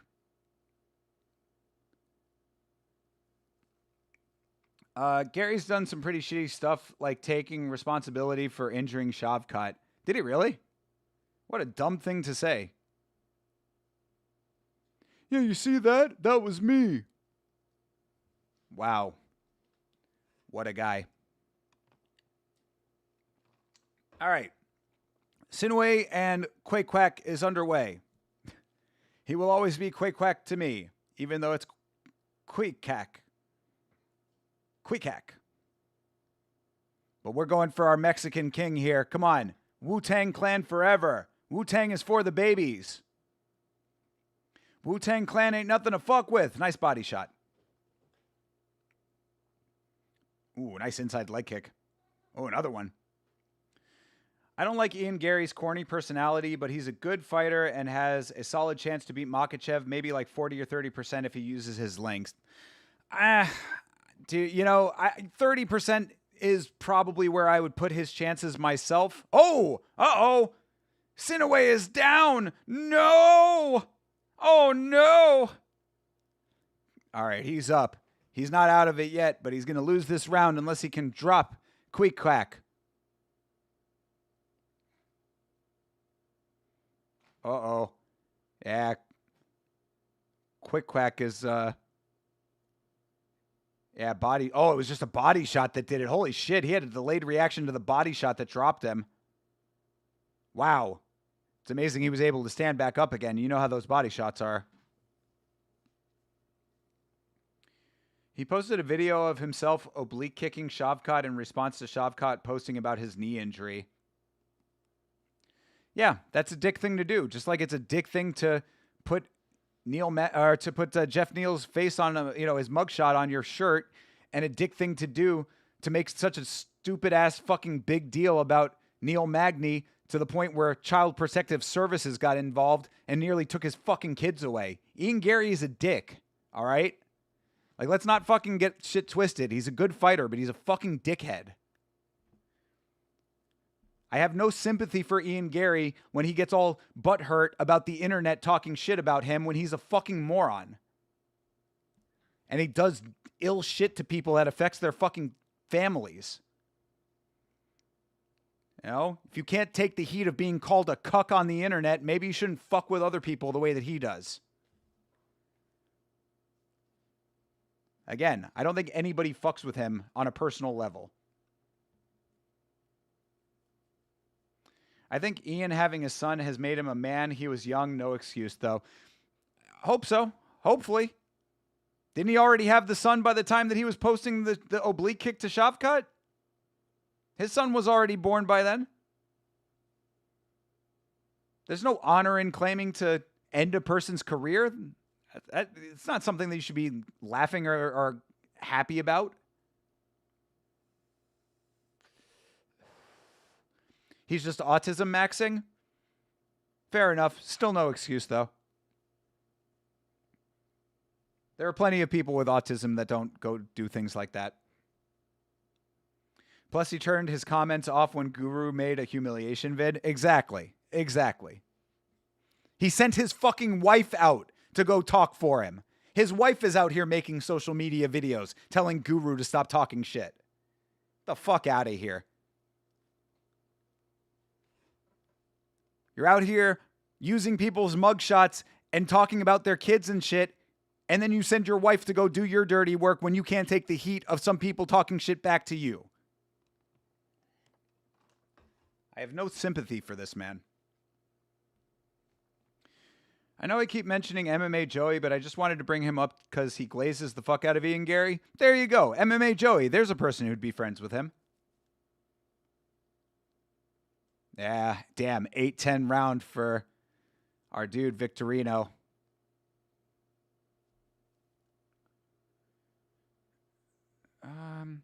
Maybe just to be contrarian, but he legit wants Ian Gary inside of him. Yikes. It makes sense that Joey likes Ian, though. They're both guys who act like good dudes, but actually aren't. There you go. Sums it up really nicely. Yeah, anybody that MMA Joey wants to be friends with is probably not somebody that I would care too much to be around. Joey is such a performative leftist, I hate him. I didn't even realize he was a leftist. For many reasons aside from that as well. Yeah, I mean, I don't know anything about his politics, but, you know. I know enough to know that I am not a fan. Joey and Ian are similar, both cucks. Ian's wife sent a cease. See? Wake up one morning, the pizza man knocks on your door. Hands over a bunch of papers. You have been served by Ian Gary's wife.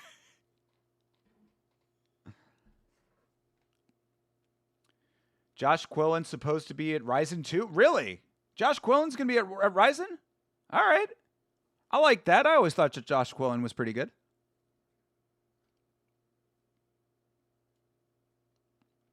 I guess he did get released from the UFC, didn't he?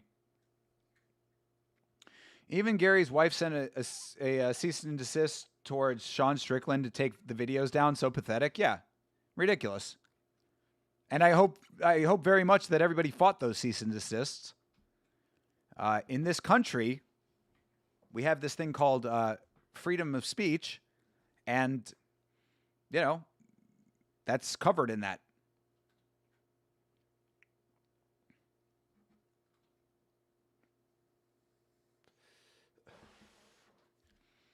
Am I casual? Who the fuck is Josh Quillen? He fought in the UFC a couple of times. He's not like an amazing fighter or anything, but, you know, he was a dude in the UFC for a little while that got let go. If I'm not mistaken, he's that dude in his last fight that kind of like sold his last fight. Hold on one second.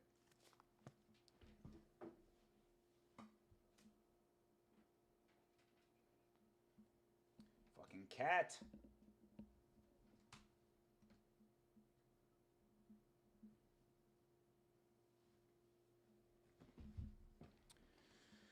Cat messing with my soundboard.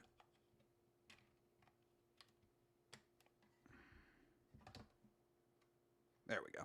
All right, sorry about that.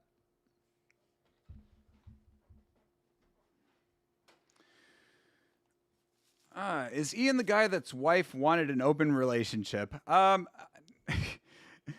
is what the internet might say. There is no proof that has ever been the case, but the internet takes things and runs with them.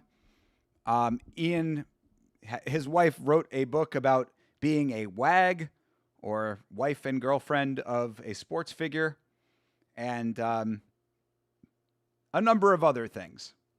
But yes, in short, that is what the internet might tell you. And it made Ian Gary very upset. It made him very sad, and then apparently he was issuing cease and desist letters and all kinds of other negative stuff. Josh Quillen has a terrible record, to be honest, having 4 losses in a row and losing to Danny Barlow and Trey Waters. Yeah, exactly. Like I said, he was never a great fighter, but, you know, I liked him well enough. If he's over in Ryzen, he might have some more success there, so. He's got UFC experience now. Didn't work out for Patchy Mix, but could work out for him, perhaps.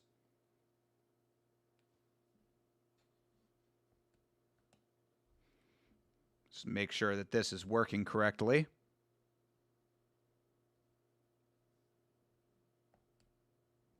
Nice. There we go. Nice. Nice. Nice. Nice. Anything's possible, bro. Diddy had a random MMA fighter plow Casey. What? The dude that Diddy was paying to Cassie, yeah, right, Cassie. The dude that Diddy had getting with Cassie was an MMA fighter.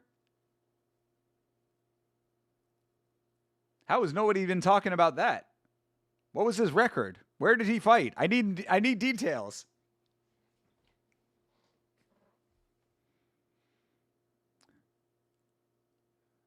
All right. 18-19 on 2 cards and 17-20 on 1. Good Lord. Our dude Sinaway needs to get a knockout real bad. 35 minutes into the second top stream edit, finally getting it done. Let's go, Chase. Make sure to post it when it is up, and we will absolutely make sure that we are liking that, watching that. Post it on Twitter, and I'll repost it.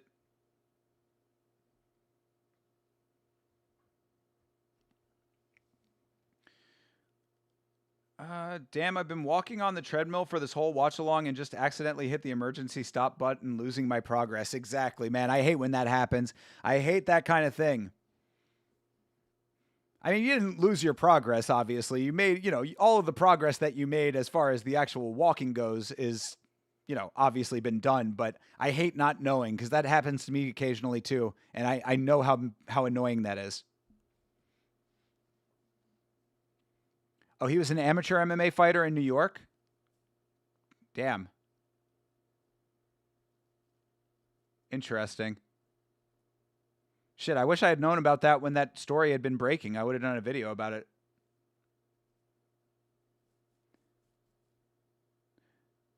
Nazim Sadikov is books against Mateus Camillo? Okay. You know how I used to feel about Nazim Sadikov. He was my fight of the year last year. He was in my fight of the year last year. And then he lost tremendously poorly to our dude Frez Zayam. So Mateus Camillo, that's a good fight for him. I like it. Yeah, he's got a lot of road to regain after that terrible showing against Fares Zayam. But thank you for letting me know, CTE. I like that fight. Do you see Quillen Salkilled as a future UFC champ? That's a good question. I think that Quillen Salkilled has not been tested at the level of champion status just yet. Do I think that he could hang at champion level? Maybe is the answer to that. I'm not saying no for sure. He certainly has been showing that he's got a great skill set and he's a tough dude. Getting dropped by Beneil Dariush kind of is a little bit iffy, I would say. It certainly doesn't inspire a lot of confidence with that specific fact. But, Ilya Topuria got dropped by fucking Jai Herbert. So, not to say that it can't happen. I am cautiously optimistic that Quillen Salkilled has what it takes to hang in the elite category, but I need to see a little bit more of a scrap out of him. And the fights that he has had so far have not been those yet. So I'm not saying no, but I'm not saying yes right now, Johnny. You were just at 3 miles of walking, still recording on the Fitbit, though. There you go, Bleeding Edge. And again, nothing is ever lost. So you might have lost it on the screen, but the Fitbit got you. And what I always do in those situations, Bleeding Edge, is I always just round down. So like whatever the closest thing that I remember to is what I keep it at. And then you end up walking for longer. So you burn a little bit of extra calories, which I am all about. In fact, after this stream tonight, I'm probably going to hit the treadmill myself. I've got 8mm queued up on the DVD player for me to go walking.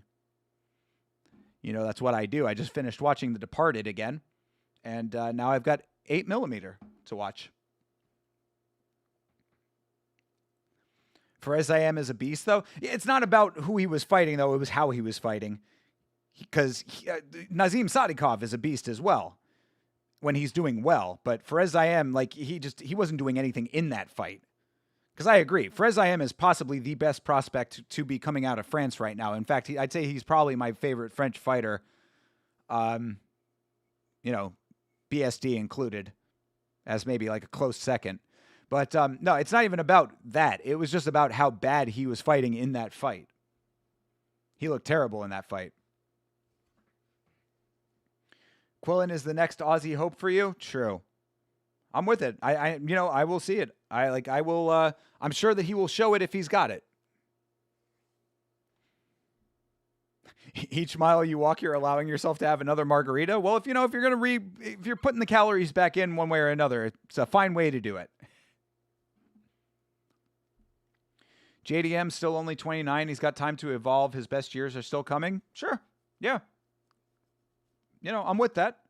Again, anytime. It's like I say this on the podcast all the time. Anytime that I have negative things to say about a fighter, all they have to do is win their fights. It's the easiest way for me to change my tune. Jocelyn Edwards is a prime example of that. Don't forget about the Balkan Bear. He's got an apartment now. On second, vodka with raspberry and pomegranate. Sanjay knows what's up. Fuck yeah, dude. Sounds good to me. Raise a glass to your boy over here. Have one for me.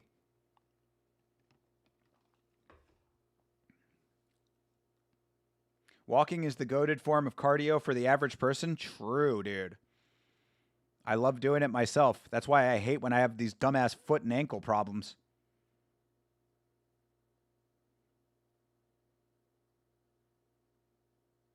Oh, majority draw in this fight. Wow. Oh, no. I thought that was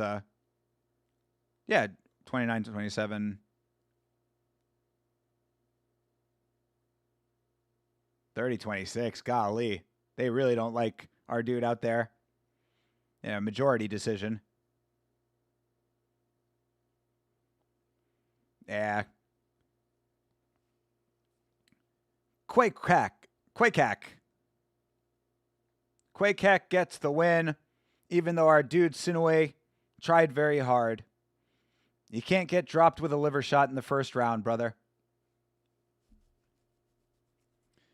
I still have hope for JDM, and losing to Islam Makhachev and Carlos Prates isn't an embarrassing loss because they're both at a high level, but I still have some hope for JDM's future since he's only 29. Yeah, no, you're right. I mean, losing to the best of the best is not, is nothing to be ashamed of. He is only 29. I just think he has a lot more that he needs to do to be potentially elite.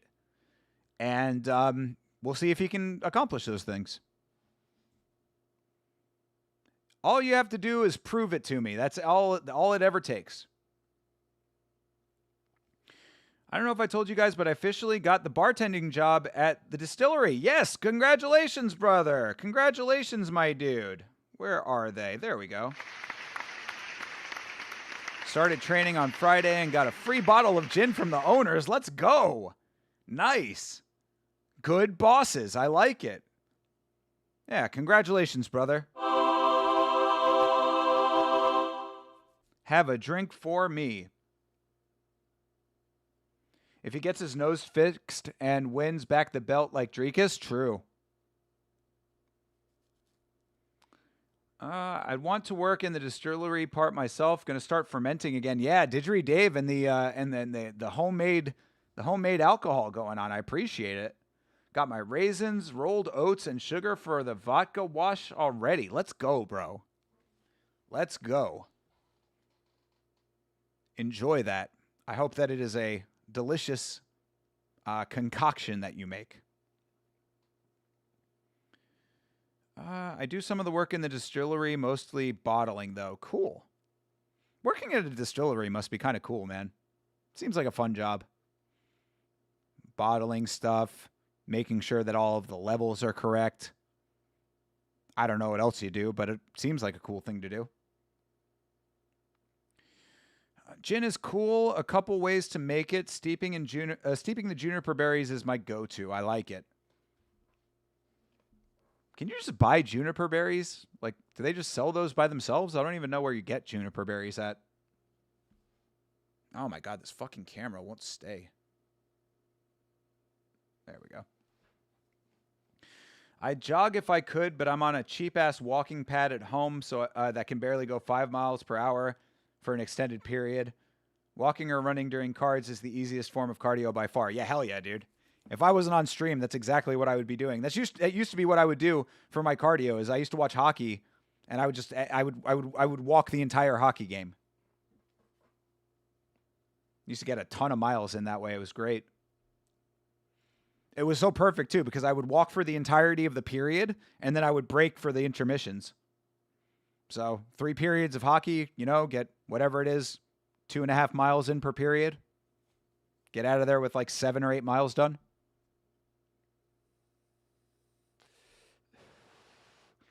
All right, Louis the Don Doherty is coming up here. The Don Doherty. He's from Brighton, England.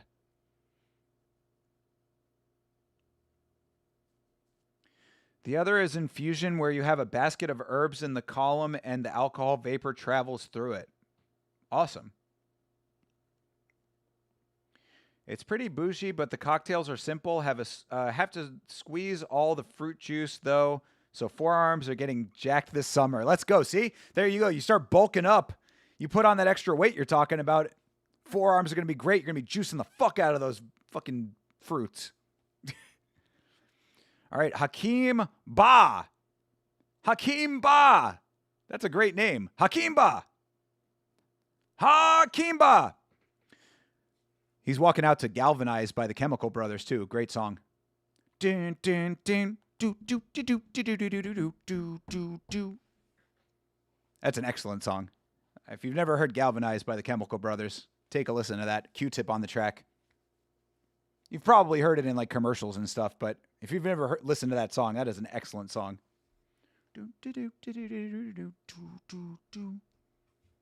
Don't hold back.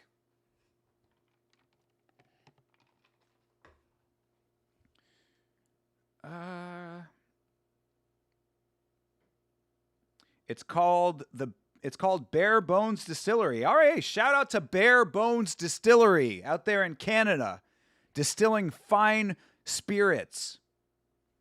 Tell them that Yama supports. Also, Yama, you know how I look. I fit into the craft alcohol industry. True. Yeah, very true. I'm surprised you're not wearing a Yama toque out there. That would complete the look. But yeah, go and slap a Yamrana on something in the distillery sometime. Tell them that Yama supports their fine alcoholic endeavors. There you go. Yeah, Yama Bare Bones Vodka coming to a merch store near you soon. Hey, I am open for partnership opportunities.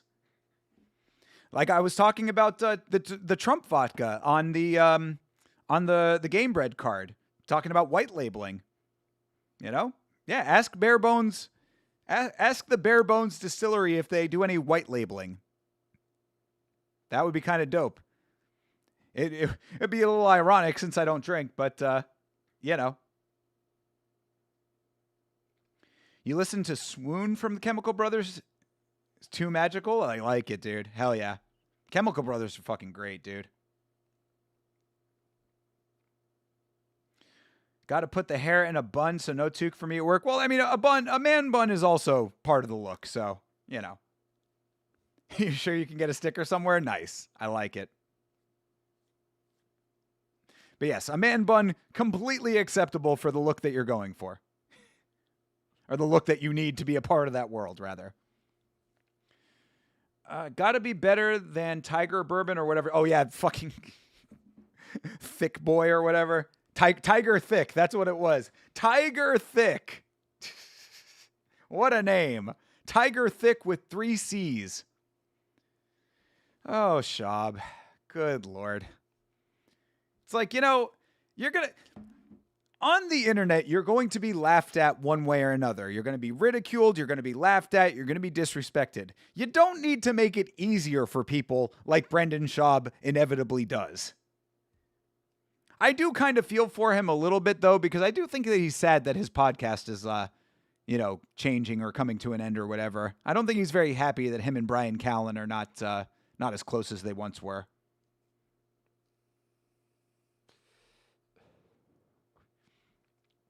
Some older Asian lady told me I had a cool mustache today at the brewery. Felt kind of odd about it. Why'd you feel odd about it? That's a nice compliment. She probably wanted a mustache ride. Free mustache rides.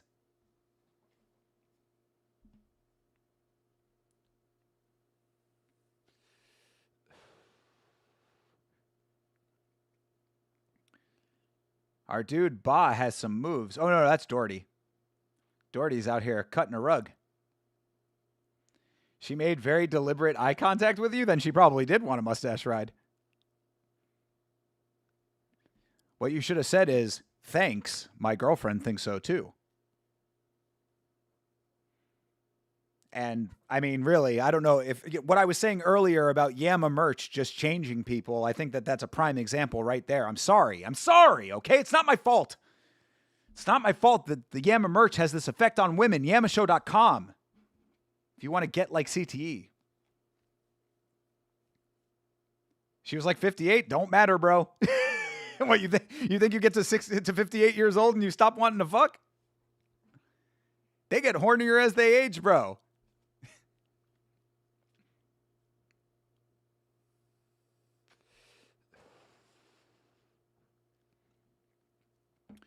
You're 20 and I think she was with her husband. Again, dude, does not matter. Last time that I was in the bar, I probably would have gotten myself into that exact situation had I still been drinking. I was sitting at the bar. I was eating dinner, just hanging out. You know, I went to the bar. I was on the way home from somewhere else. Just wanted to get a bite to eat. So I'm sitting at the bar. Dude's drinking next to me with his wife. Starts talking to me. You know, we're getting along, whatever, having a nice conversation. And the wife is like looking at me. And then I see them kind of do a little sidebar to each other for a second, you know, just out of the corner of my eye, whatever. They're talking about something else. I'm eating my dinner. And he looks back and he's like, yeah, you want to have a drink with us? I was like, I'm not a drinker. But suffice to say, I might have been in the exact situation that you might have been in. And telling you, bro, it is what it is. You just got to decide. You got to decide what kind of person you are. Is it what you want? Is it what you are okay with? Who knows? You know. Maybe it really was the bleeder shirt. Brother, I don't know what two ways to say it, you know? It has an effect. I wonder if they were looking for a third. I should go back and look at how much they tipped me. Yo, telling you, bro. I am telling you. I shamefully admit that I did a 50-year-old Asian lady when I was 26. What shame? What shame? No shame in the game, bro. You kidding me? One of my favorite memories was when I was in my late 20s with an older lady. I told that story on stream not too long ago. That was the time when I was with the lady whose son was 18 and massive. This dude was like fucking 7 feet tall, trying to mean mug me, and I had to be the man in that instance. So I was. And then me and his mother had a lovely time.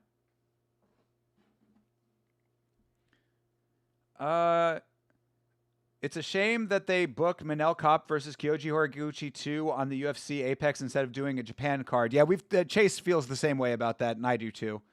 Maybe Kai Asakura co-main would make numbers in Japan. Yeah, it is a little strange. They've been talking about wanting to do a UFC Japan card for a while, and then they booked Horiguchi, who's becoming a massive star again, in the Apex. Very strange. I do agree. It should have been done in Japan. There might have been some kind of territorial issues with One Championship doing their big samurai card in Japan, but that's just purely speculation. What the little didgeridoo and what big didgeridoo want are not the same? Brother. You go. You know, I am a big like go with the flow kind of guy. You know what I'm saying? Laughing your head off. Hey, I'm telling you, bro. You know, life is full of these kinds of instances, and you just gotta like let things happen as they will. Take away memories, and you know, some memories are gonna be good memories, some are not. But overall, life is as long as no one's getting hurt, then I think all memories have their purpose. It's a pretty decent fight right now. These guys are going for it. More fashionable than a Labubu doll? This is the kind of U.S. commentary we get. Or English commentary. They're winging some nice body shots. Body kicks. Our dude Doherty is on the hunt right now.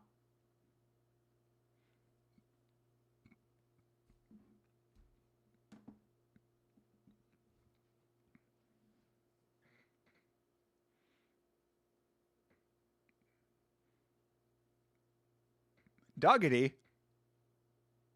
Oof, yeah. Doherty with those nice body kicks. Ba needs to get himself into this fight. Or he's going to be the guy at the Ba saying, I beat I beat that guy once. She got me on the premise that she was going to introduce me to her 20-year-old daughter, but really wanted wanted Didgeridoo Dave to herself. Again, bro, I see nothing wrong with this situation that you're outlining right here. Maybe they have a chance if Tatsuro Taira wins the belt and Kyoji beats Cop and boom, Taira. Yeah, there you go. Absolutely. Yeah. Taira versus Kyoji Oraguchi would be a crazy fight.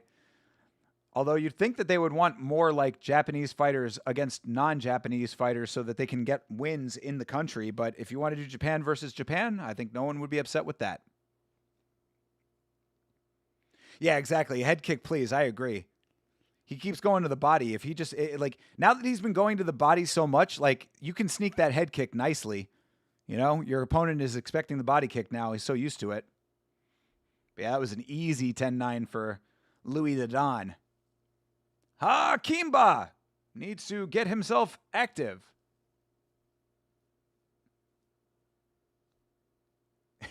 They're shifty. I mean, again, like, let him be shifty. I don't. You're making it seem like this is a bad thing, Didgeridoo Dave. I have no idea why you're feeling this way. Was she not attractive? Because as I've said, man, you know, it was a while back now. Probably, God, she's got to be nearing 100 at this point, but maybe she was 70. I don't remember. Either way, I was saying that Mamie Van Doren is still holding up in her old age. Granted, she's had more work done than a Barbie doll. She is more plastic than an action figure, but by the same token, attractive looking old lady. That is a not bad looking old woman, I would say. The head kick threat also reopens the space for the body kick. True. Yeah, very true. All right. Round 2. Let's see if we get that head kick. I mean, Hakeem is not... He's not active enough to really be... There you go. Yeah, tried to get the high kick there. Like, he's not active enough to really make it, like, a threat for his own entries. Like, he's not putting as much out. Or at least in that first round, he wasn't. There you go. That's a couple nice counters for Hakeem. Oh, but Louis coming right back. She was attractive with clothes on. She would be about 75 now. I wouldn't want to bump into her nowadays. Yeah, I mean, you know, you're not marrying her. Plus, it's going to be very competitive, and you can imagine if Yuri won the belt and book Yuri versus Ankh or Costa in Japan, and Taira versus Gucci would be insane for the Japanese card. I'm with it, dude. I'm with it. You know, I know one is trying to get into Japan. Ryzen has a, good foothold in Japan. You know, there's a lot of good MMA in Japan. I'd be perfectly happy if they would start trying to bring the UFC over there. Granted, we would have to be up at fucking midnight again, but I'm with it. Make it happen. And yeah, Yuri was a star in Ryzen, so that would be a nice little homecoming for him. Oh, that low kick. Oh, Ba's starting to get his action on. Those low kicks might have been affecting Louis a little bit. Still moving nicely, though. But he's also getting backed up. Hakeem just clinched his way out of the corner.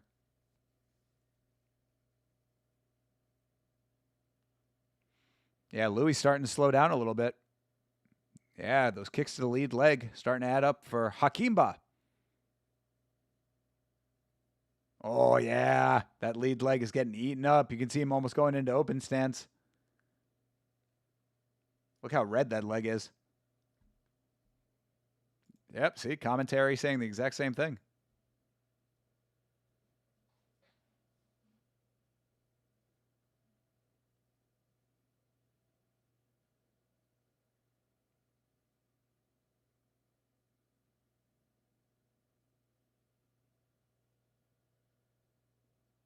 Oh, couple nice ones for Hakeem. Oh, another nice one. Yo, Hakeem Ba slowly taking over this fight. I like it. Ooh, nice body kick for Louis, though. Another one. Gets caught. Nice. UFC is kind of anti-UFC fans who want sick fights. Brother, you are not kidding right now.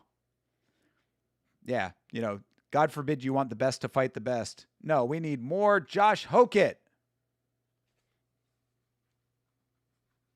Nice. That was a much better round for Hakeem. That's exactly how you come back after losing a round. This is going to be 1-1 going into the third. We've had some pretty competitive fights on this card. It always gets a laughed at story. Obviously limited to what I can say, but won't change a thing, or wouldn't change a thing. Was fun at the time and profitable. Ooh, profitable, you say. Turned you into a whore for a little while. Deuce Didgery. I like it, bro. Funny that you say that too, because the older woman that I went with, that I got with, she ended up taking me to go see Rush. Great concert. Had a great time at that show.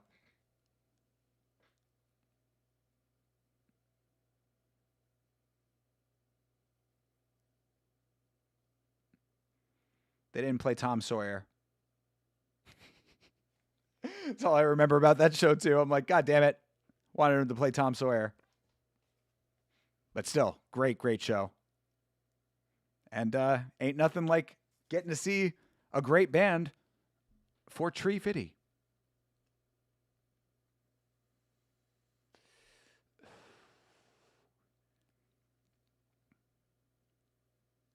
What?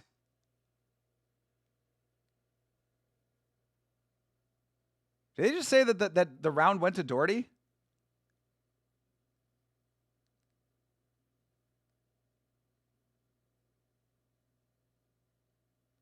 Did they just say that all three judges gave that last round to Doherty?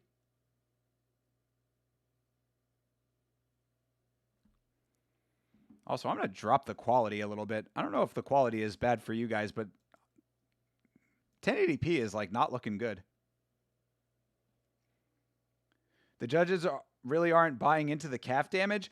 I mean, it's not even just the calf damage, though. I mean, he was doing some nice work with his hands too. That's wild to me. I mean, like, and also you could see that that Doherty was falling behind. That's crazy. Yeah, unanimous for. Am I crazy right now? That did not seem like Louis' round. Yeah, I mean, Hakeem needs to just go balls to the wall now, but that's crazy to me. I thought that would for sure be 1-1. I mean, we do have some wild judging at times in RWS. Yeah, I mean, Louis is all bloodied up in the nose now too. But yeah, Hakeem's gonna need to get a knockout now, and that sucks. I really, that's crazy to me.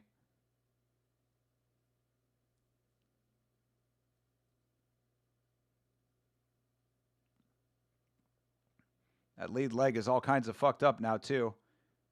Nose steadily trickling down for Doherty.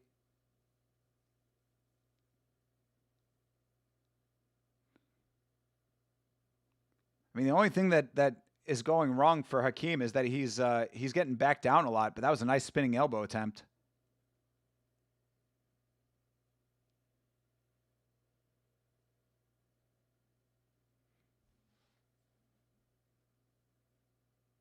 All right, they break.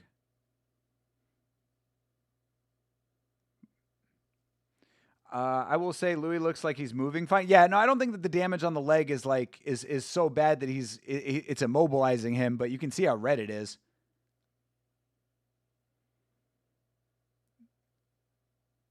he is starting to land a couple of decent shots here, even though he is bloodied up.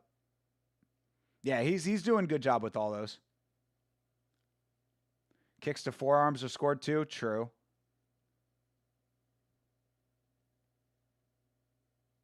Yeah, I mean, Louis might be able to take this round also, but I think second round squarely went to Ba. Oh, that was a good shot. Oh, geez. Louis' chest is all kinds of bloody now. That last shot splattered him.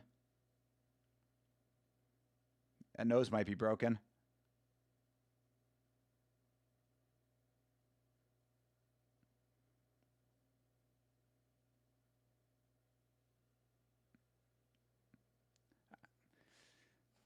I don't know. I would say the output is on Ba's side, even though another nice body kick lands for Louis.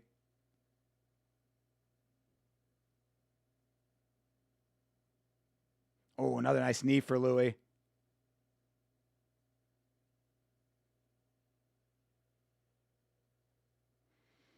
Yeah, sad. I don't think he's going to win this fight. I think Louis is going to take this round, unfortunately. That sucks. I think, another nice elbow lands at the end there. That was a good fight. I feel bad for Ba. I think he got stolen that round in round 2. I think that got robbed from him. But, yeah, I think that Doherty, I mean, obviously he's winning the fight, of course. I don't know if he won that round, but I think he probably did.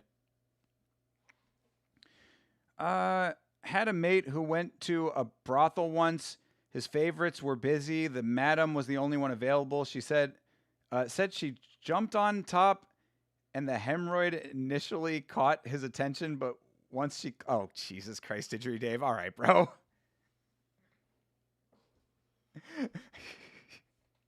Thank you for that story. I will not be reading the rest of it, but good for your friend. I hope he had a good time.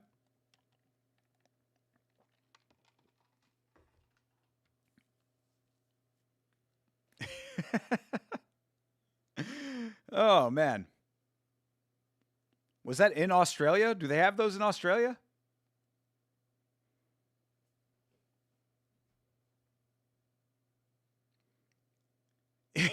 Exactly. Most chat mods would remove that. Not around here, though.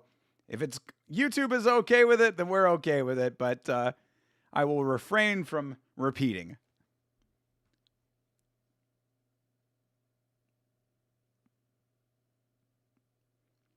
See, 30-27 sucks for that fight. You know? Kind of sucks. I mean, I think that Ba did better than 30-27 would lead you to believe, but... Oh, you do have him in Australia? Is it legal? I didn't know it was legal over there.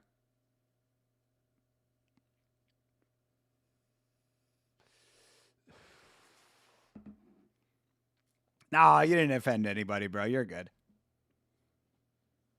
Certainly not offensive. I just got to worry about TOS and all that shit. Close fight, much closer than 30-27. Exactly. That's my feeling about it. We talk about those kinds of fights on the show all the time, you know. But that's the nature of the sport, man. If you lose all 3 rounds, you lose all 3 rounds. What are you going to do, you know? Exactly. You're just a wild man. You're a crazy man, Didgeridoo Dave. You and your crazy-ass friends.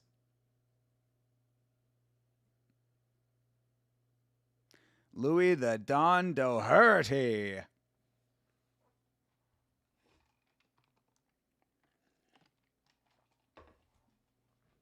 Oh, yeah. Also, shout out to the Dipset, baby. Forgot I was wearing this shirt. Dipset, Dipset, Dipset. Hell yeah, ceiling graphics. You know what time it is, people.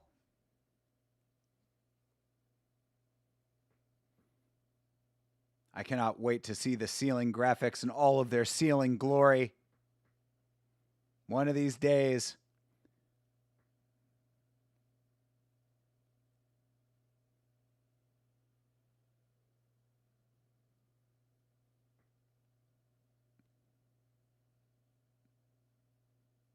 Oh, we get the English version of it here now.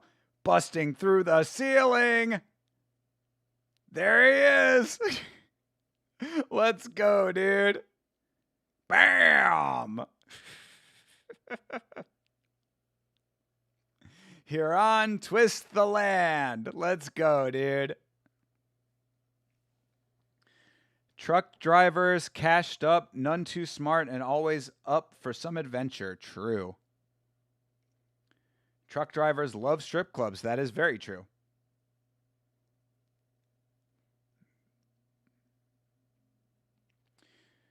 So should I do one fight night Saturday and RWS that night in 2 weeks? I think I might. Dude, Lachlan, the answer is absolutely, unequivocally yes.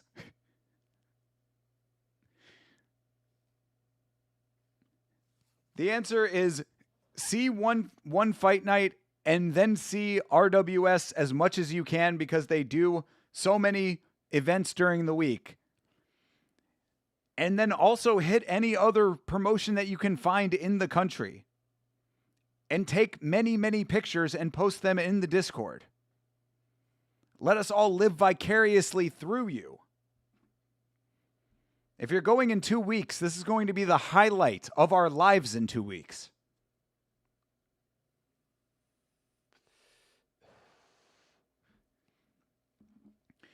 My buddy used to work at a hotel, and all the construction guys from out of town would constantly be asking about the strip club. True. Yeah, I mean, got to get down, man. Got to get all horned up and then go back to your hotel room alone. Or, if you are really spending like that, go back to your hotel room with a nice lady of the night. Petchdam the baby shark. This dude stole Tabitha Ricci's nickname. Petchdam. Petchdam baby shark doot doot doot doot doot doot.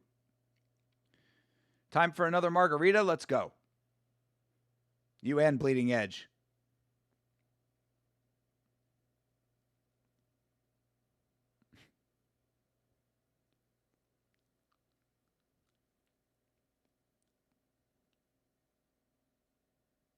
All right, what's this? Oh, yeah, dude.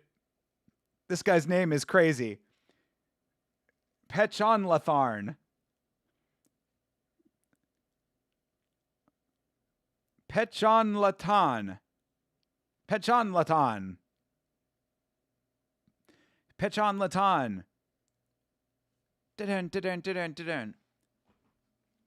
Pechonlatan versus Petchdam.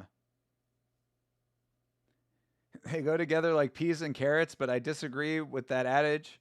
I like my peas by themselves. Yeah, I never liked mixing the two of those myself, honestly. I always thought it got me like too messed up. And not in a fun way. Just in like a room spinning kind of way.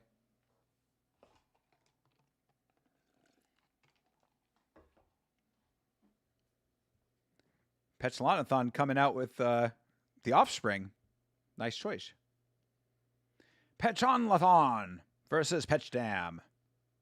Pechonlathon is 20 years old. Bell peppers are horrifically overrated. I kind of agree with that, but I think that bell peppers are very much about how you prepare them and what you spice them with. Bell peppers marinated can be very good. But again, it depends on what you marinate them in and what you mix them with. But by themselves, I agree.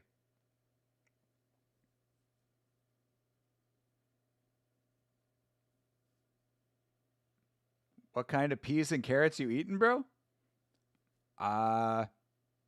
Baby carrots and, I don't know, chickpeas, green peas, snow peas. I'm sure that there's some kind of innuendo that you're making there, but I'm not indulging. Dwan99, what a great name. Dwan99. Champ versus champ.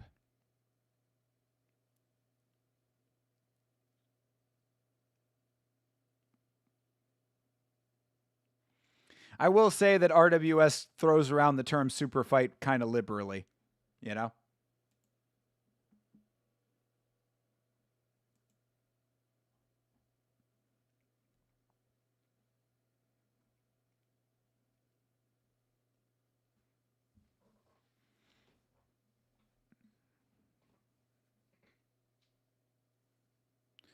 Bro, why will this fucking camera not stay? That's a problem, is that I need it like right here, and it just won't stay where I want it to stay. There we go. Right there.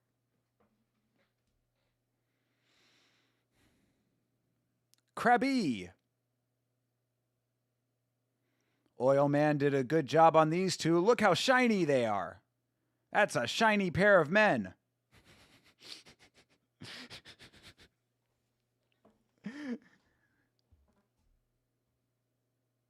How will their shininess affect their fighting? We talked about how their dancing affects them. Right now, Pechlanathon dancing a little bit more. Petchdam rocking the mustache. Both very, very oily.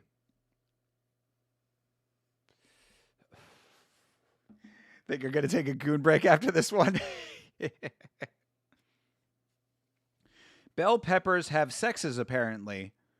Three knobs is boy pepper and good for cooking, and 4 knobbed peppers, female, are good for salads.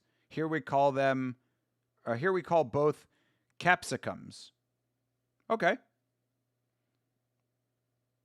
What makes one better for cooking and one better for salads? Like, I understand the difference with the number of caps or whatever, the number of knobs, but like, why is one better specifically for the application, I wonder?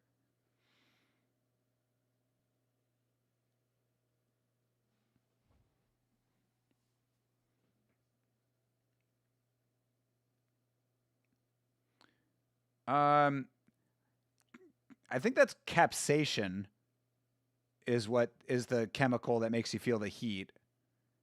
But that might be the same root? I don't know. Yeah, capsaicin.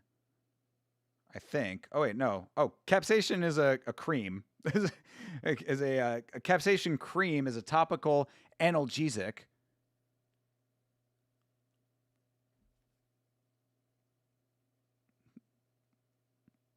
Oh, no, I was right. Yeah, capsaicin, the active heat-producing component in chili peppers. But they also, I guess, have a cream form of it.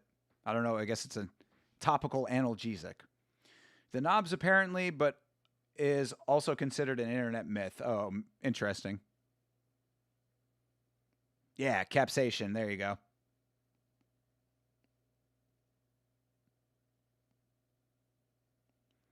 Crappy!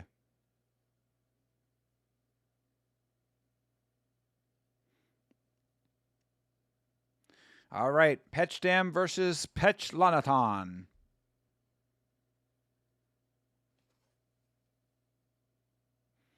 Hey, there's my girl. Wimmelmet. See, I did it, Bleeding Edge. Wimmelmet. Wimmel. That would be my nickname for her. Hey, Wimmel. All right, fight's underway. Come on, Petchdam. Oh, capsaicin, sure.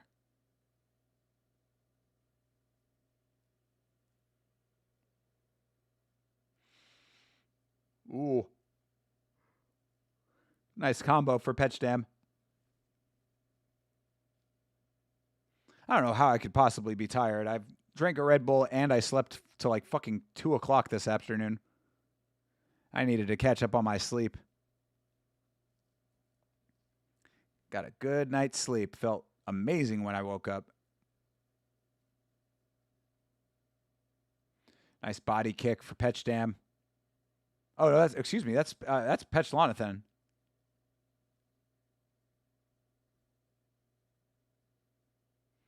And Scovilles are the measurement for pepper heat. Yes, exactly. Where's Sanjay? I don't know. Maybe he's working. Either that or maybe he went to go eat. Check the Discord. He's always in there. I appreciate it, man. Sanjay is constantly posting something in there. Very active. Sanjay is about to be the first person to hit 50 on the power rankings. which of course I'm sure that you all noticed. I haven't mentioned that yet, but I'm sure you guys noticed. But if you are not aware, we were making some improvements to the Discord. Hopefully they're improvements. Hopefully they're considered that way. But now there is a ranking system in the Discord. So when you post in the Discord, you will rank up based on the number of times you post. There will also be birthday notifications if you choose to enter your birthday. And you'll get notified now automatically about all new videos coming out on the Yama channel, including live streams and the podcast. So check the Yama section of the Discord, and you will see whenever new videos are added. I'm going to send Sanjay a picture of my capsicum and chili. He will get so excited. Sanjay loves food. Sanjay is a man who loves himself some food. He loves all things food related.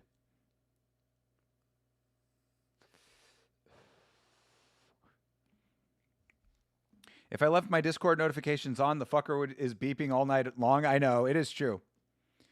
A lot of activity in the Discord. But I love it that way. All notifications are on for your boy. But, you know, Didgeridoo, if you don't have your notifications on, how are you going to level up? All right. That was a fine first round. I think Pechlanathon won that first round.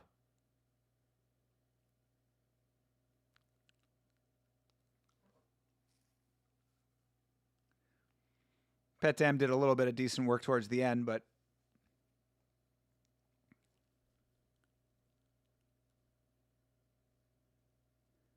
Pechlanathon.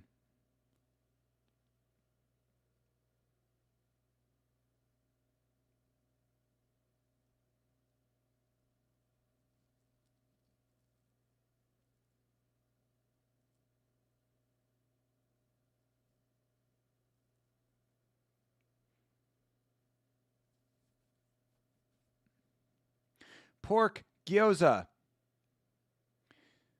All right, yes. Pechlanathon won round one on all three judges' scorecards. What do you guys think about the open scoring? You like it or you don't like it? I think we already talked about this, but I'm not the hugest fan of it in all applications, but for RWS, I'm okay with it.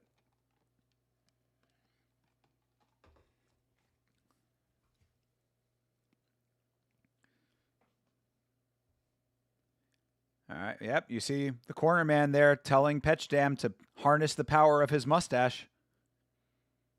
They're saying, you grew that mustache out, don't let it go to waste. Even if it is very thin, gain as much strength from it as you can. Okay, I will. I will harness the power of my mustache. Swing fast and swim hard. All right, let's see if Petchdam can turn this ship around. Hey, there's Ruumet. Wimmel.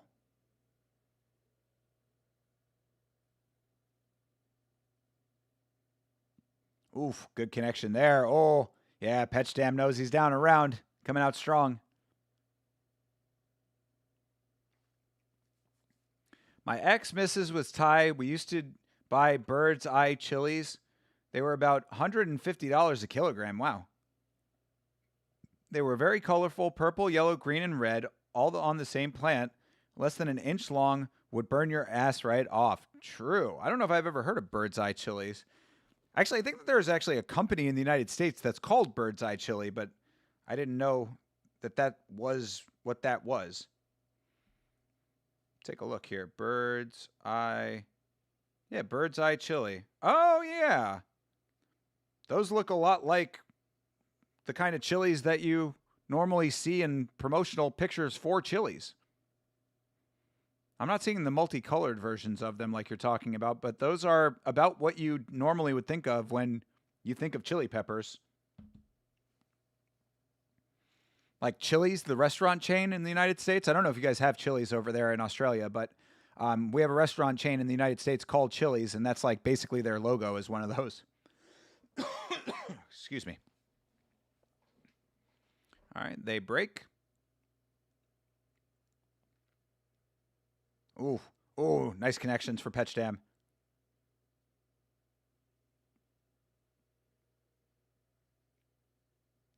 Oh, nice knees from Petlanathan.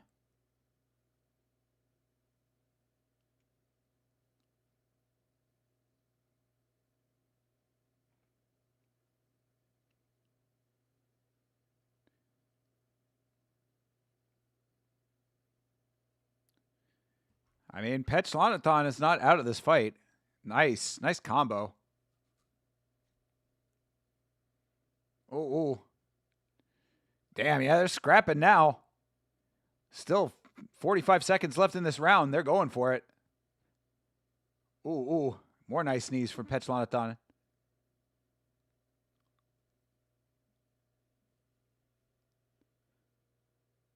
Damn, good connections. Oof. Kick up top for Petchdam.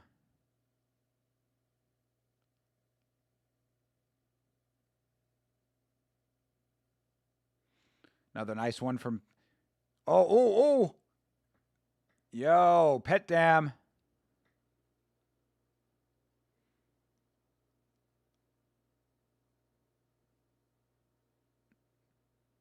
Oof, yeah. Petchdam really trying to win this round, but Petlanathan not making it easy for him. That was a good round.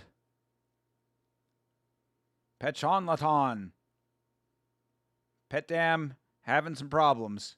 But I don't know. We'll see what these judges say about that round. That was close. Can definitely see that Petchdam was trying to even the odds here.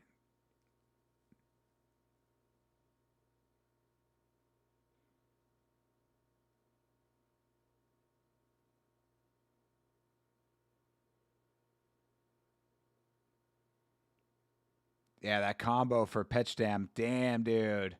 Bam.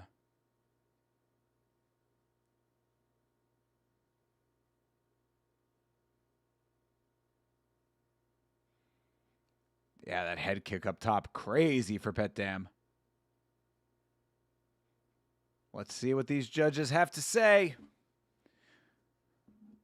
And I did see an advertisement on the screen that said the Rajadamnern store is now open. Oh, Petlanathan won that round too. Oh no, Petchdam. Oh, now Petchdam needs a knockout.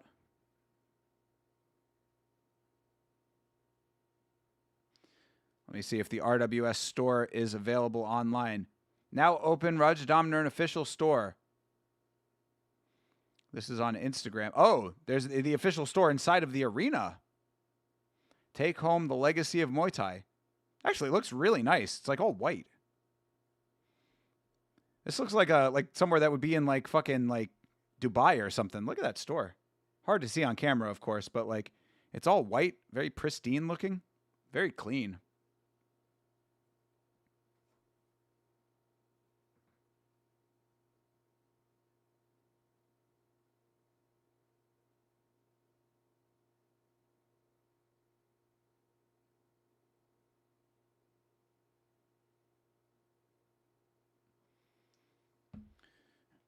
All right.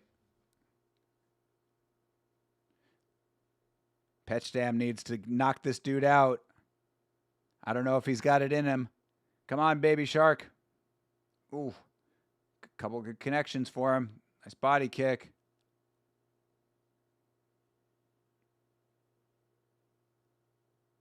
Ooh. Nice tag up top. A nice body kick for Petlanathan.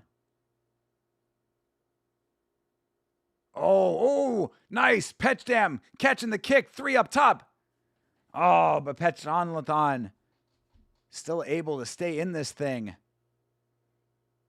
I don't know. I don't know if Petchdam has the power in his hands, man. Because Petlanathan... Oh, I say that and then he almost gets dropped. Didn't go fully down, though. Under 2 minutes left. Oh. Damn, Petchdam really winging some shots now. He's really trying to finish this thing.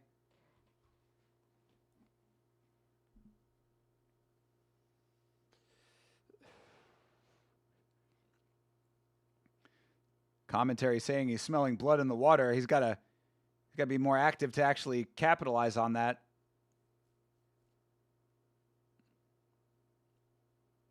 Petchdam really not letting go of that clinch. Shouldn't that be a penalty at some point if they don't let go of the clinch? Yeah, I mean, you can see it. Like, Petchdam he's not letting go of the clinch. Oh, nice body kick for him, though. Oh, another nice body kick for him. Oh, Petchdam is really trying to put some power on now, but Petchdam he's not letting go of the clinch, bro. Like, that should be a penalty. Come on. Like, there has to be something against that in the rule book. This dude is specifically not letting go of the clinch. Yeah, the arena's not happy about it either. This guy he's the referee's telling him to break, and he's just sitting here clinching like crazy. Shouldn't that be a point deduction at some point? Like, the referee should be saying something about this. Oh, that was a solid connection, though. Oh, but Petchdam comes back with another good one. Bro, the ref cannot break them up.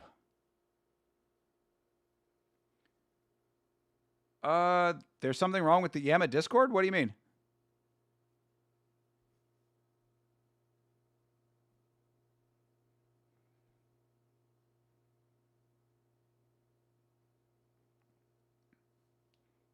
What's wrong with it?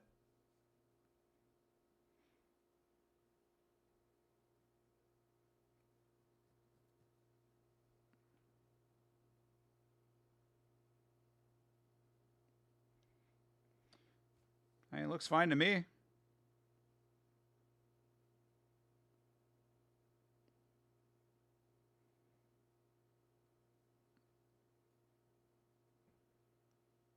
All I can see the rule announcement. Yeah, so you have to like that post in order to post.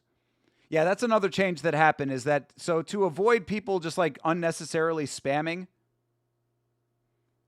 you just go to the rules, and then there should be a post in the rules that that you like, and you go to the rules Discord, and then there'll be like a message in there that's like, yeah, it says get verified. It should be the most recent message. In fact, I'll pin that message as well. There you go. Now it's pinned. So go to the rules section, click the emoji on there, and you'll be able to post again. You'll see everything else after that. He did not get blocked, Lachlan. I mean, technically, I guess everybody got blocked. But yeah, it's just to avoid people spamming and doing dumb shit. All right, so Petchdam is probably going to win this fight, but that was some sleazy shit he was doing in the last half of that round. Yeah, 30-27. 29-28. Yeah, Petchdam's going to win this thing. But that is some sneaky gamesmanship that I think the referee should have said something about.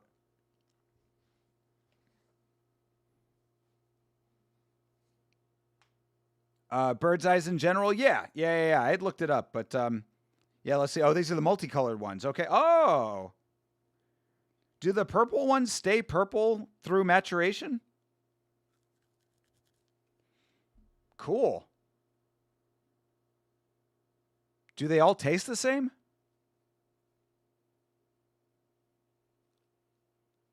Do.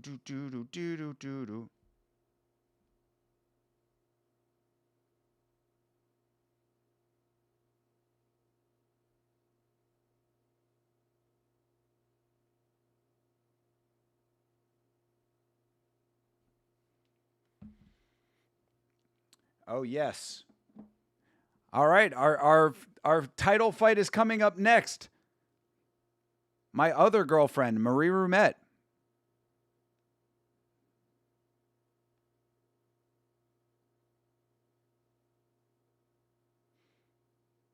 That's right. You know it.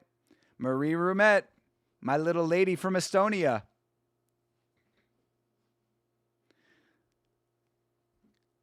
I'd be getting Estonia'd all night. So it depends on when you pick as to the heat. They change color as they get hotter, eventually becoming red. Ah. So all of them will eventually be red, regardless of what color they start out at?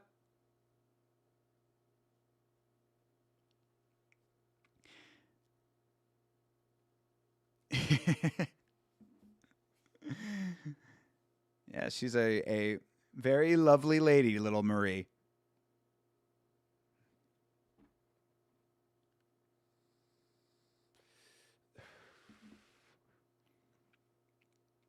Marie Ruumet, she's fighting Jitti. Jitti! Yeah, look at little Marie. The snow leopard. I like cats. They're the coolest chilies, like a Christmas tree. I like it. I like it.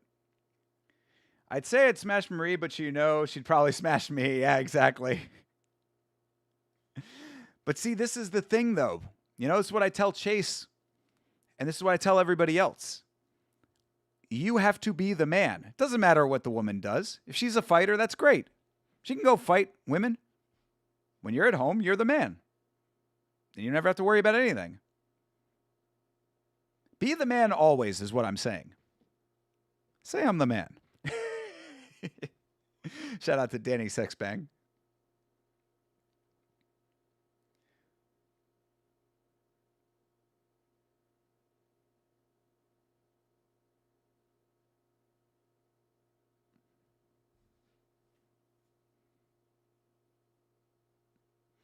Yeah, Marie Ruumet, she's fighting Jitti.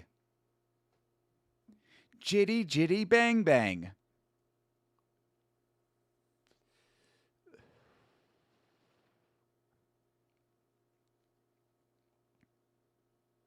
That is a kind of scary smile she's got. Not going to lie.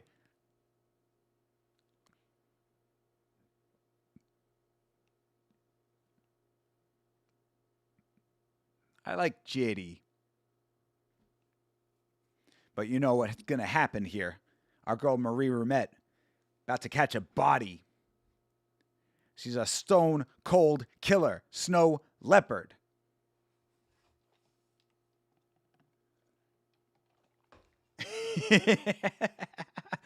Thank you, Didgeridoo Dave. Say I'm the man. So Jitti has never won in RWS. She's an accomplished fighter outside of RWS. But this is her first time in Rajadamnern, going up against the Queen, Marie.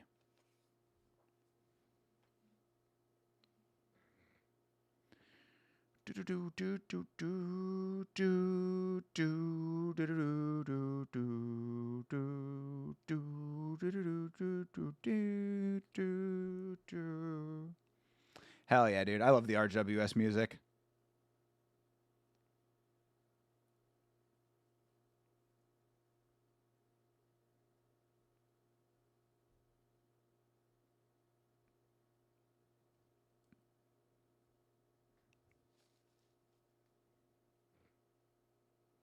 All right, Joe Comerford is here to break it down with his little clipboard.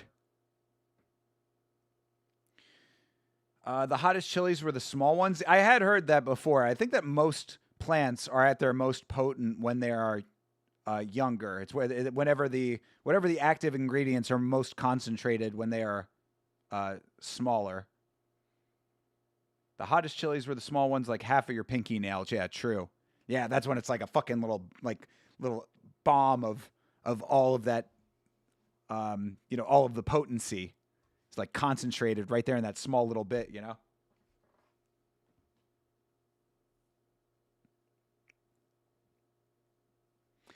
Let's see what the snow leopard can do. We're shouting out Marie Ruumet. We are rooting for you. She is the champion.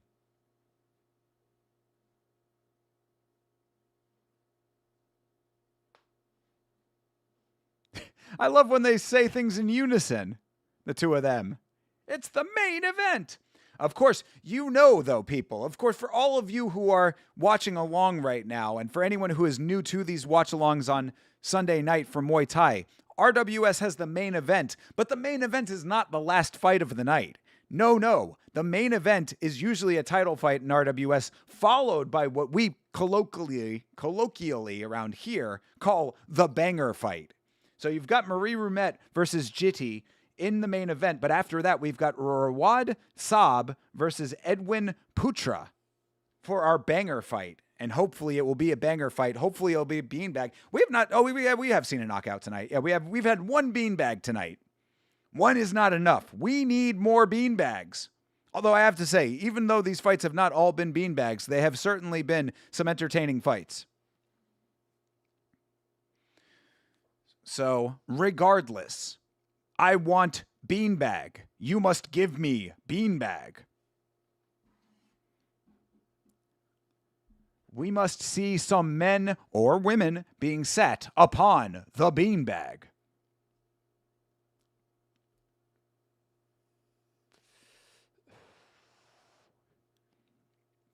Is Jitti walking out to Rihanna? There was Yamakat hitting beanbags under the table, so that's 3. True.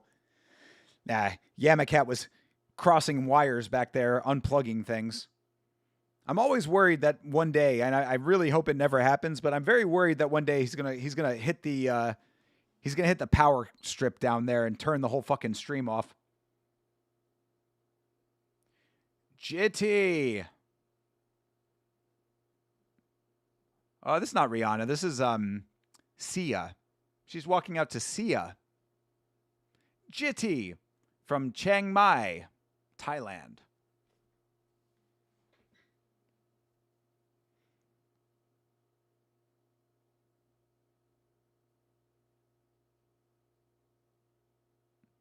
Sia's feeling good on a Wednesday.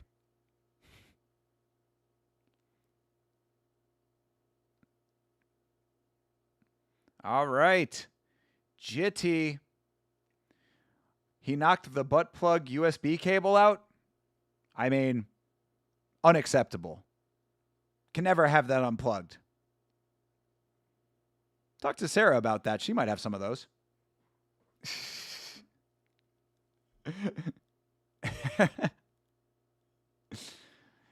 Yeah, I mean, you should be apologizing thinking that I would have a USB-powered one. Brother, I'm all wireless over here.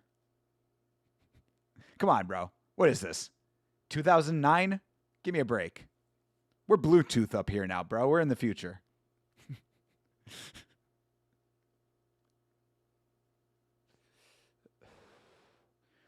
All right, Marie Ruumet is walking out to Katy Perry, walking out to Roar, the women's anthem. You're going to hear her roar. Oh, my God. This is Katy Perry in the beginning of her downfall with this terrible song. This song sucks. Firework, whatever. Also not great. Then she got into her really bad songs era. And now she's dating the fucking prime minister or the ex-prime minister of Canada. Weird. You peed a little? Maybe you've got the butt plug in, huh? Huh? When you point a finger, 4 point back, let me just say.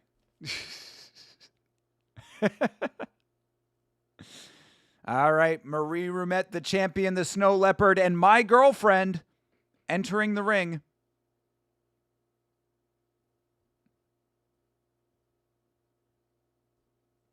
I heard Chili's here got me excited because I love the meals from Chili's. Nice. What do you get at Chili's, Johnny? You thought that guy was gay? Justin Trudeau? Nah, dude, he's not gay. That's just what the internet says. That's just what everybody who dislikes that guy says. Only ointment goes up there? Okay.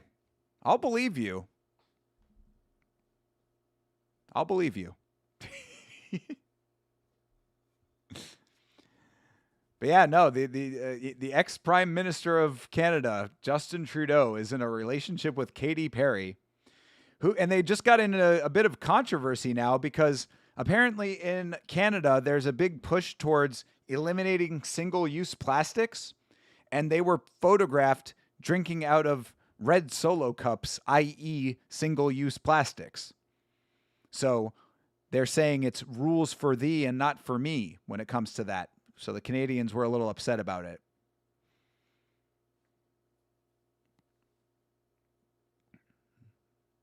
I don't have any real opinion about any of that. I'm just telling you the truth.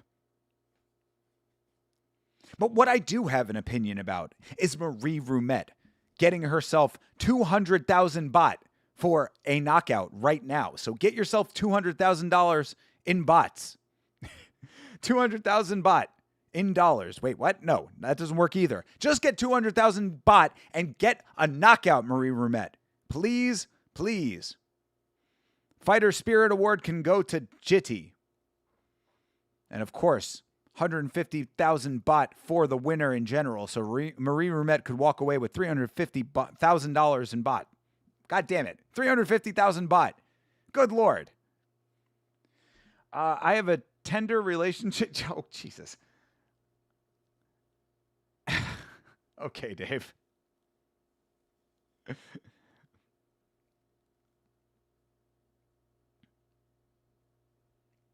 All right. Jitti. Where's she ranked at? Oh, she's ranked 5th? I thought this was her first fight in the organization. She's just coming in at number 5, perhaps. All right, Marie Ruumet doing the dance. Battle dance incoming here for Marie. I posted my capsicum knobs in the Discord for you, Dave. There's 3. All right, let's take a look here. Lachlan with the green thumb over here. Ooh, brother. I appreciate how you stay with the gardening, my dude. I want to be like you one day, bro.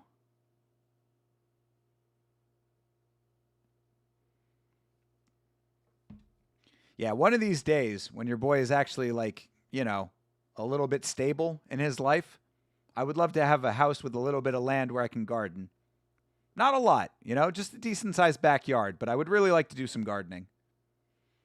I think it would be very therapeutic.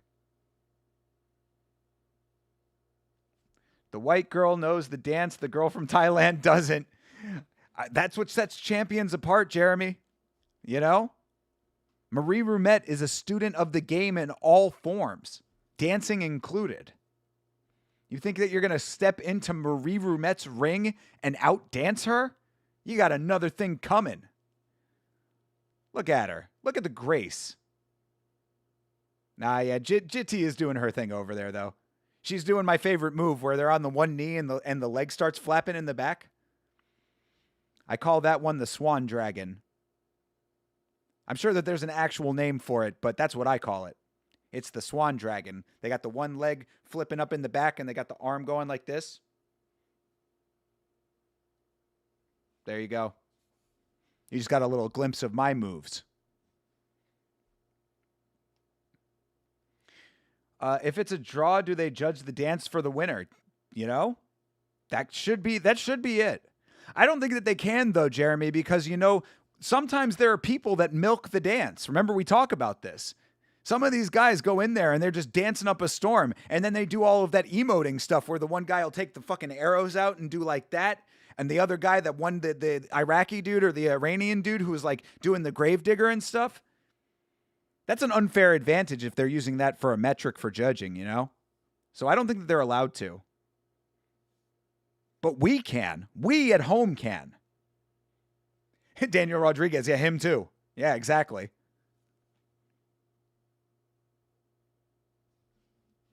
Oh, little Marie, or Estonian angel. Daniel Rodriguez has earned the right to milk the dancing, though. All right. They touch gloves. Nice sign of respect from these two ladies entering this title fight. championship fight. Half of barbecue ribs, 3 chicken crispers. Oh, this is your Chili's order. Half of barbecue ribs, so that's a half rack barbecue ribs, 3 chicken crispers, and jalapeno cheddar sausages. And some days I usually get the bacon rancher, and shrimp and chicken pasta penne is your order. Good Lord, that is a lot of food. All sounds delicious. It's been a while since I've been to Chili's, but I do like Chili's. So next time that I go there, perhaps I will have to get a bacon rancher, and I will let you know what I think.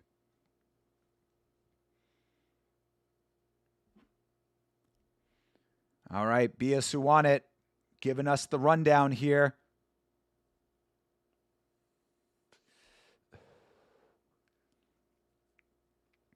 If I'm not mistaken, I believe you get unlimited chips at the bar at Chili's. Little pro tip. Go eat at the bar. Get unlimited chips and salsa. I love some good chips and salsa, man. Let me tell you something. Chips and salsa, that's like one of those great, simple pleasures in life, you know? I also like at the Chinese restaurant, we had Chinese food tonight. I like the little Chinese crispy noodles that they put out on the table too. I wish that they sold those in stores. Maybe they do. I'm going to have to look at the supermarket next time and see if I can find those. I found the small ones. You know, they have the small ones that are like the thinner ones, like the little like shoestring ones. I'll occasionally buy those. I like those too. But I like the fat crispy ones. And I don't know if they sell those in stores, but those are good. Basically, any finger food I'm a fan of, you know? It's very rare that there's a finger food that I don't like.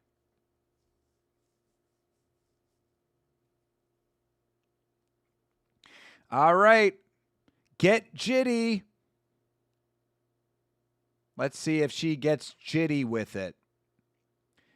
Against the champ, the snow leopard, the Estonian queen. She's from Cindy, Estonia. There's a place called Cindy in Estonia. 48-14.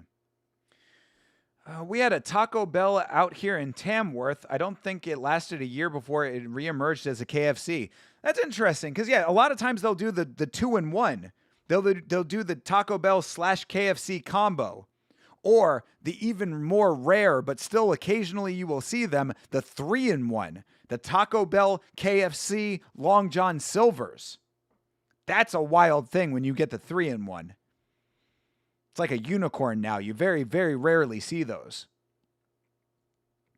Aussie KFC is pretty good. KFC is pretty good in general if you like fried chicken. It's pretty much the only fried chicken that I ever fuck with because I'm not a big fan of fried chicken. I'm not a big fan of fried foods in general, I've said, except for French fries. French fries I love. All other fried foods I could do without. But when I go to Australia, I'll have to try your KFC and see how it compares to the United States. Oh, Marie Ruumet with a couple nice hands. Fight has started, of course. These 2-minute rounds? Have they always been 2-minute rounds? Maybe I'm just not paying attention. The main thing I'd love America to bring here is Buc-ee's. Bro, that's some deep ball knowledge, Lachlan. How do you know about Buc-ee's? Buc-ee's is cool, man. Buc-ee's is cool. What the fuck is a Long John's? Long John Silver's. You don't know about that Long John Silver's? It's potentially the worst fast food place of all time.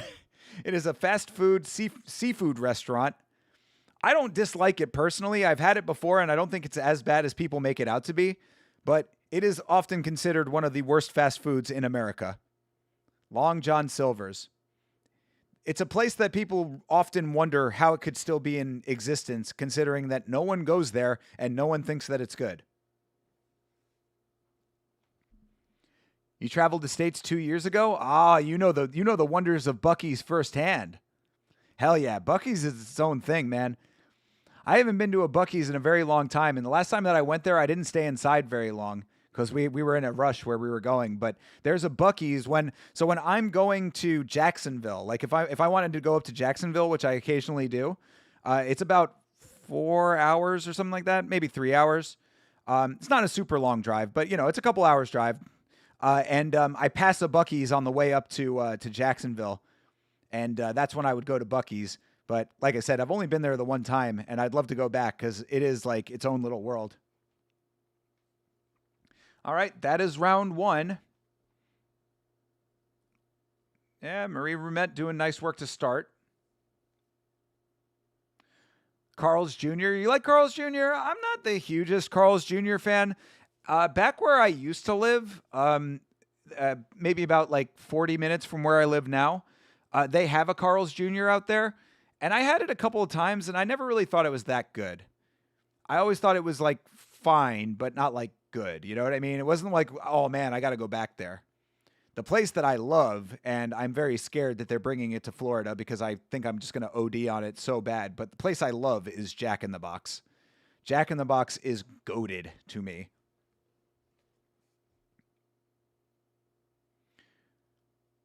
There's a Five Guys in Penrith Panthers nowadays. Five Guys is really good. Five Guys also pretty goated, actually. Five Guys. Last time that I was like on a weight loss, stint, when I was trying to lose weight, similar to how I am now, which is why I'm not having Five Guys or any other fast food right now. But last time I was on my stint of losing weight, when I finally reached the weight I wanted to get to, my celebration was Five Guys. Drove a Ram 1500 through Texas and Louisiana. Nice. Loved it. Hell yeah, dude. Awesome. Here in Wisconsin, it's Hardee's. Yeah, I think it's Hardee's for us too. Actually. Yeah, I think it definitely is because that's the star logo, right? Yeah, I think we're also Hardee's down here, but yeah, same thing. And from what I understand, and yeah, it's okay. Jersey Mike's. I would say Jersey Mike's is above average, but the thing I don't like about Jersey Mike's is that they don't have enough toppings. I love subs. Like I really love a good sub, but they don't have black olives. And I know that black olives are very divisive. Olives are divisive in general. Some people love them, some people hate them. I am in the love them camp, and I will put a full can of black olives on a sandwich if I can. So like them not having black olives is just like, what's the point? But I do like Jersey Mike's. There are some things on Jersey Mike's menu that I do enjoy. I like their chicken Philly. And a couple of other subs that they have are pretty good. But like another one, because there's a Jersey Mike's right across the street from me. Like I can go to Jersey Mike's any day of the week. It's a little expensive for what it is too. So like I never seek out Jersey Mike's. But it's good though. It's not bad.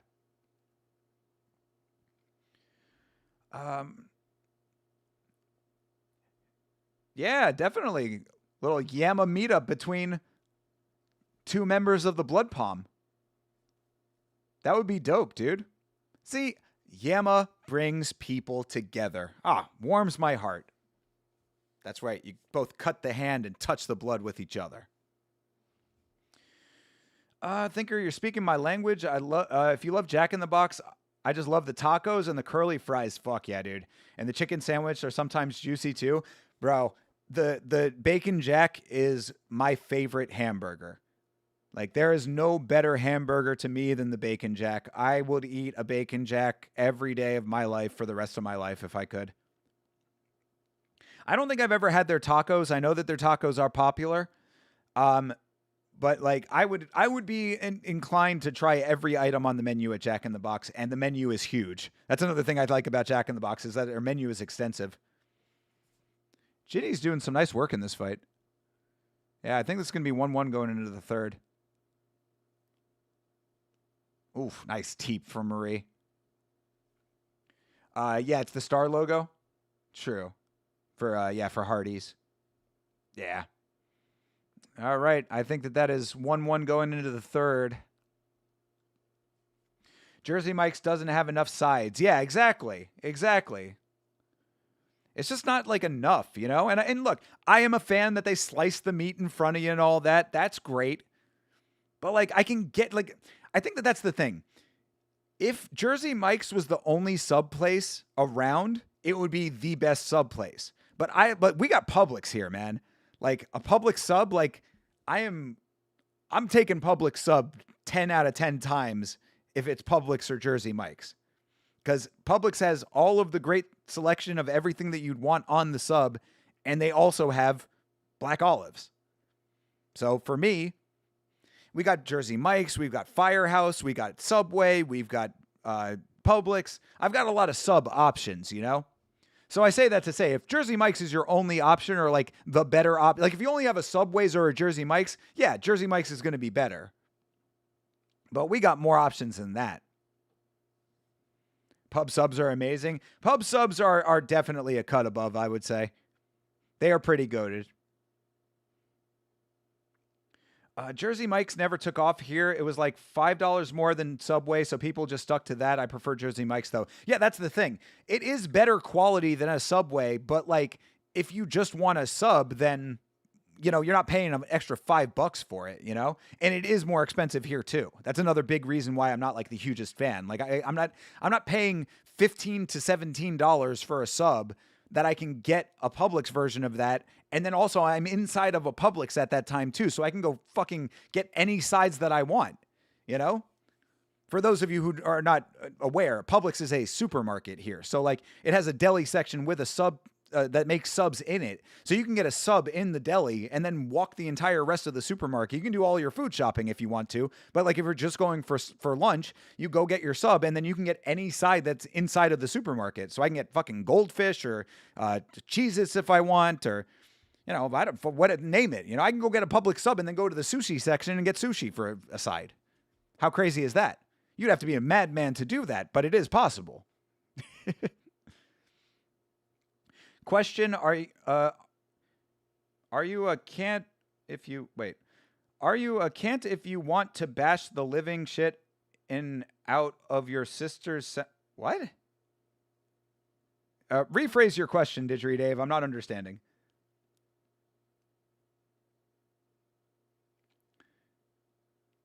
Oh, are you a cunt if you want to bash the living shit out of your sister's semi-disabled husband?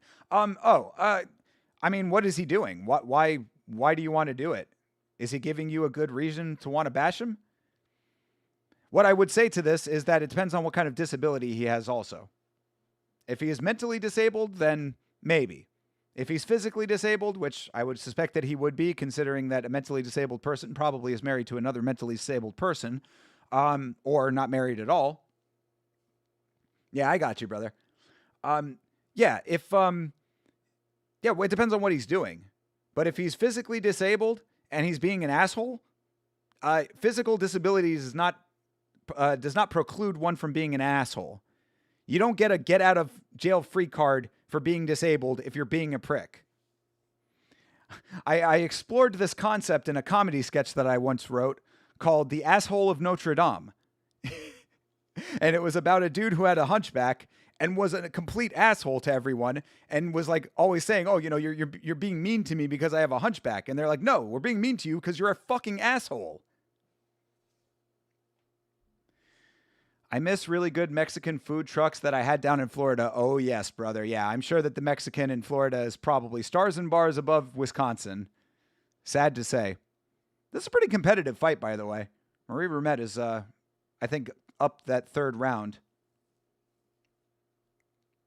Yeah, 2 rounds to 1 for Marie right now.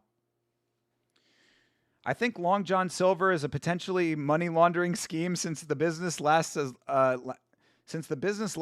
long and Red Lobsters can't keep the business is kind of suspicious. True. Well, Red Lobster screwed themselves with the endless shrimp meal. You remember that? That was a legitimate thing that nearly bankrupted the company back when they did it. But you could be right, though. Long John Silver might be a money laundering scheme. That is very true. I don't know. I do not know the answer. But I can understand the thought process.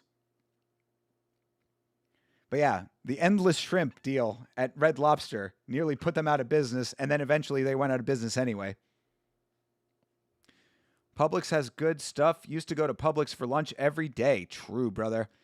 Publix is even more expensive than the other supermarkets, but for what you get, if you are going for the subs, definitely that. Not even a comparison. True. All right, I'm hopping off the treadmill, knocked out a solid 8 miles while watching RWS Bleeding Edge the GOAT. 8 miles, brother. Let's go, bro. Hell yeah, dude. Seriously. W. Very nice. My boy Bleeding Edge getting the mileage in. Yes, mentally disabled, but I doubt it. He's just lazy and always taking advantage. Cunt has a support dog, but doesn't pick up its shit in the backyard. Yeah, I mean, there are levels to assholeness. You got to pick your battles a little bit. But if he gets out of line to the point that he deserves it, then you either talk to your sister and say, hey, I'm going to knock the fuck out of your husband if he doesn't tighten up, or you just let it go and don't talk to him, you know? You're both exhausted and drunk as fuck. You were drinking on the treadmill? That's one way to do it, I guess. I mean, half the chat is talking about getting high and going to the gym, so I guess there's something to it. Yeah, drunk as fucking doing 8 miles. What a fucking legend.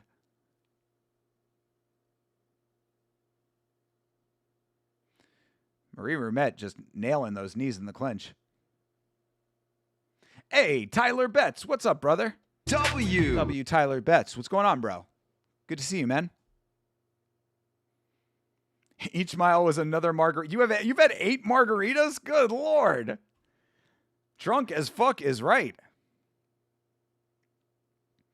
Leaning towards the latter alternative. I feel you, bro.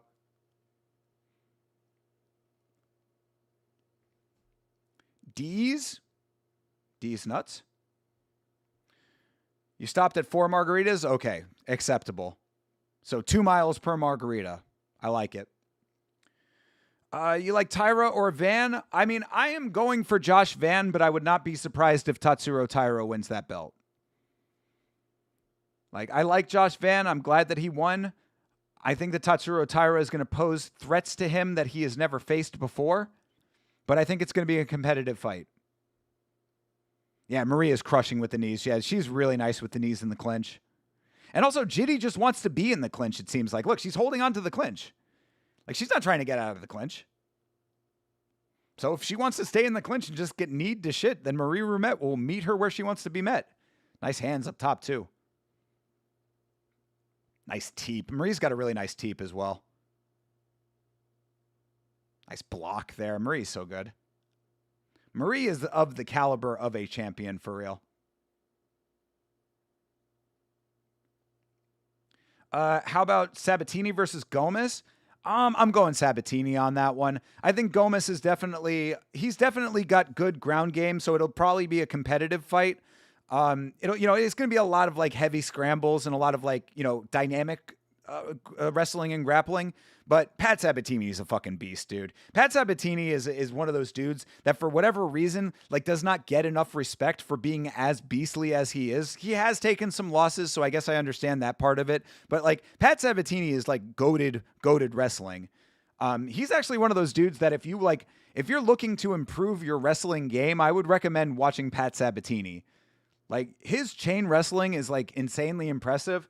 And his dynamism when it comes to his movement in the wrestling department is like really solid. Like, it's the type of solid that's like take notes kind of thing to me. So yeah, I definitely rock with Pat Sabatini. Plus, William Gomez is a dude who I've never been super sold on. He definitely made more of a believer out of me in his last fight, but Sabatini's who I'm going with.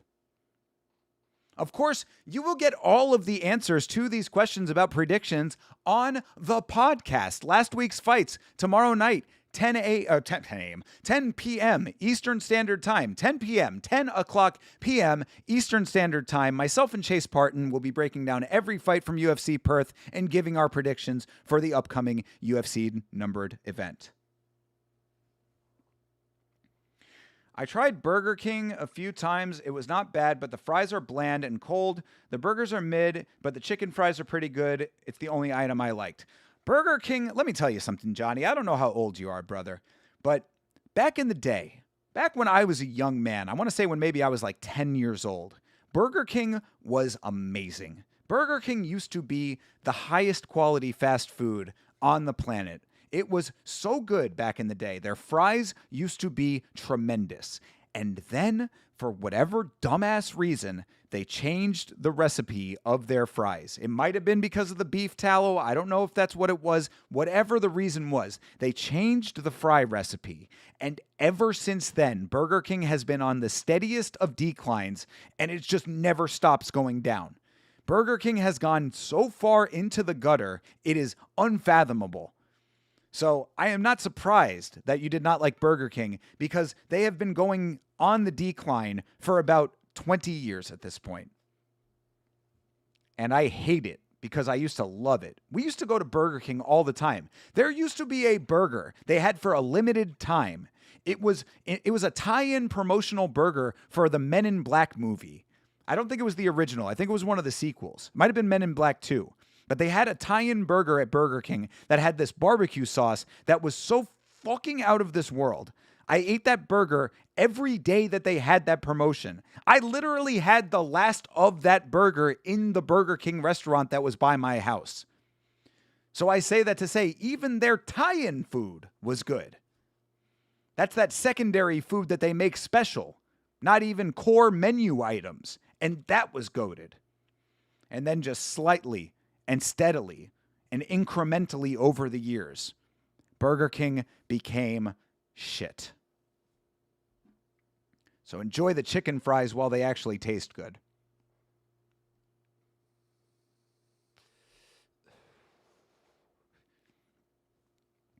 All right, Marie Ruumet took this fight pretty easily, I would say. Oof, jeez, beautiful shot.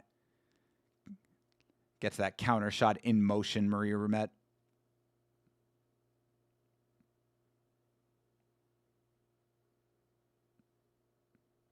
Yeah, this was not a bad fight, but it was certainly Marie Ruumet's fight.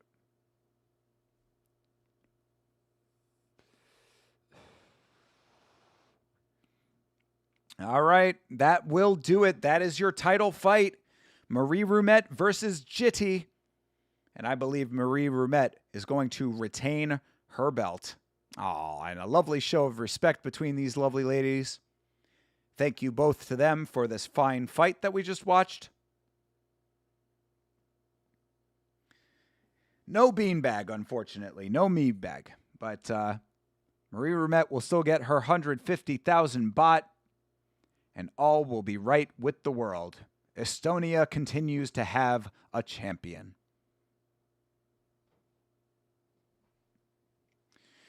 I'm glad I'm not a Starbucks fan, because I heard the CEO wants to raise the coffee prices to $9 over a cup of coffee is insane. Yeah, dude. I heard that too. He wants to raise the prices in order to have people paying for a premium experience at Starbucks. What the fuck about going to Starbucks is a premium experience, I ask? Oh, you go to Starbucks to form bonds with your barista. How about give me an affordable cup of coffee? Moist Critical just did a whole video about this, and I agreed with every one of his points. I'm not a coffee drinker personally, so I don't care about coffee. I don't care about Starbucks very much. But yeah, the CEO thinking that it's a good idea to raise the coffee prices and then say it's because you want to have a premium experience at Starbucks, that's a one of these that I'm doing to that.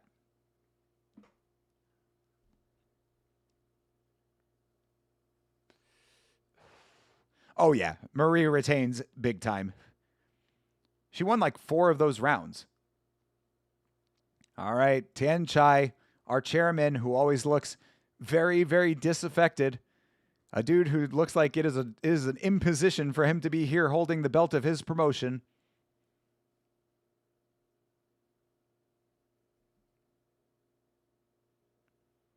All right. All 3 judges. 50-45. Golly. They didn't even give her 1 round? I thought she took the second round at least.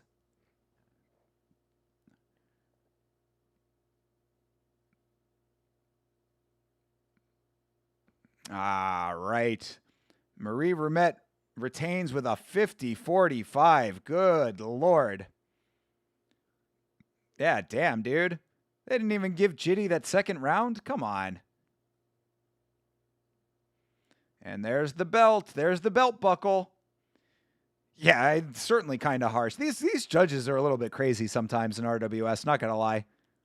You know, same with the Petchdam fight. Like, you didn't give Petchdam round 2? You could see 5-0. I thought the second round was hers, but either way, it was going to be the same outcome. But still, you know, I like accuracy in my round judging. I would have at least thought one judge would have given Jitti that second round. But it is what it is. I've never been to Starbucks. I went to Jollibee. Hell yeah, Jollibee. I've never had Jollibee yet, but I know it's huge in Asia. I would love to try it. I went to Jollibee and Dunkin' Donuts in the Philippines. They were pretty good. Yeah, they're very big in Asia, from what I understand, Jollibee. Dunkin' Donuts, do they not have Dunkin' Donuts in Australia? Because, yeah, Dunkin' Donuts is big over here. It's fine. You know, again, I don't drink coffee, so that doesn't really matter much to me. I also don't really like donuts very much. You know, usually if I go to Dunkin' Donuts, I'm just having a bagel and cream cheese, which is, you know, pretty basic.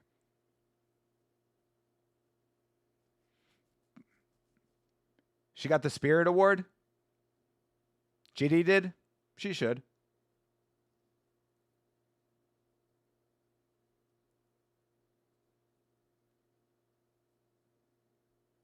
Jollibee is huge here in Texas? Oh, really? I had heard that they were starting to bring some locations to the United States, but I didn't know where they actually are. There might be one coming to Florida. Let me see about that real quick. Jollibee. Yeah, let's see. Yes, there are, I think, 3 locations in Florida, it looks like. Oh, no, 2 locations. No, there are 3. Oh, shit, there actually is one in close to me. Holy guac. I mean, it's like 13 miles away, but where is it, I wonder? Let's see. It is... Oh, okay. Oh, it's over by, okay. I know where it is. Yeah. All right. If I'm over on that side of town, I might try it sometime. Marie looked, Marie got the Fighter Spirit Award? Damn. They didn't even give Jitti this Fighter Spirit Award. Aw. That's an insult to injury right there. Jollibee looks amazing, and I never had it before, but it looks amazing, especially the pastries look good. I didn't know that they had... I don't know much about Jollibee. I know that they have chicken, and I think they have, like, pasta of some sort, if I'm not mistaken. But I guess I'll get a first-hand education if I go over there sometime. Yo, listen to Marie busting out in perfect Thai right now. Bro, Marie Ruumet is running it in Thai right now. Is there anything that she can't do? Bro, the interpreter is having to translate Thai into English for Marie right now. Marie Ruumet rules, dude. It's not the same. Aussie is fresh and soft, delicious, but I'm not much of a... Oh, I don't have much of a sweet tooth. Yeah, same.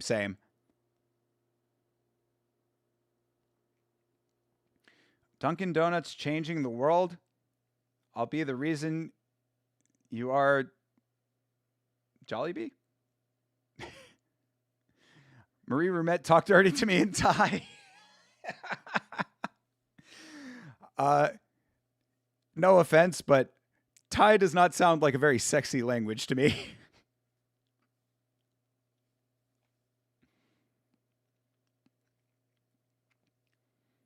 But yeah, I guess I'll have to try Jollibee. I did not realize that there was one in town. Or not in town, but like close to me.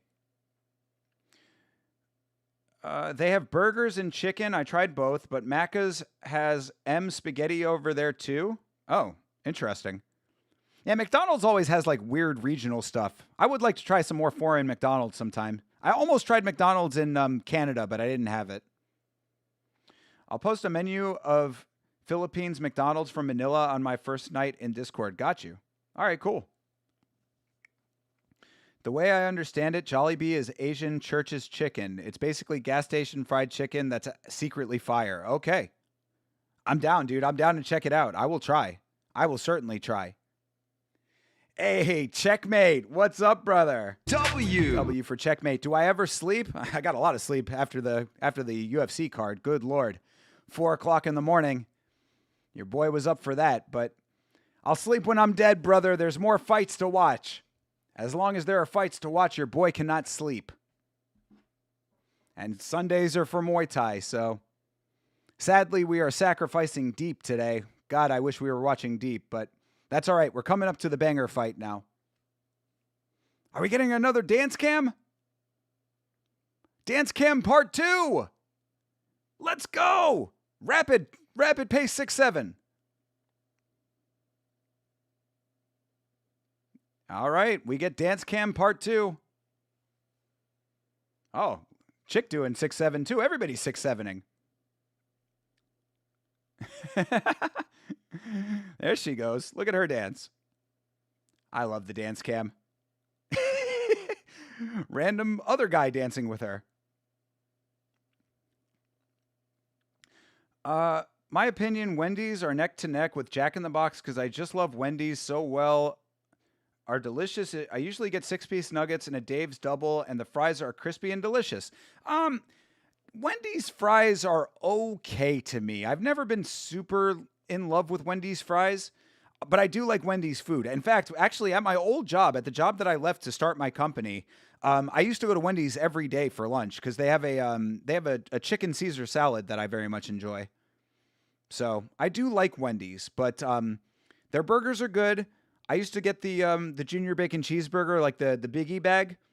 So yeah, I do like Wendy's. I like Wendy's. Their chili is very good, but I'm not huge fan of their fries, I would say. But yeah, I think Jack in the Box clears Wendy's for me. Also, apparently Wendy's is not doing so well, from what I understand. They're closing a bunch of their locations. So double check and make sure that your local Wendy's is still open.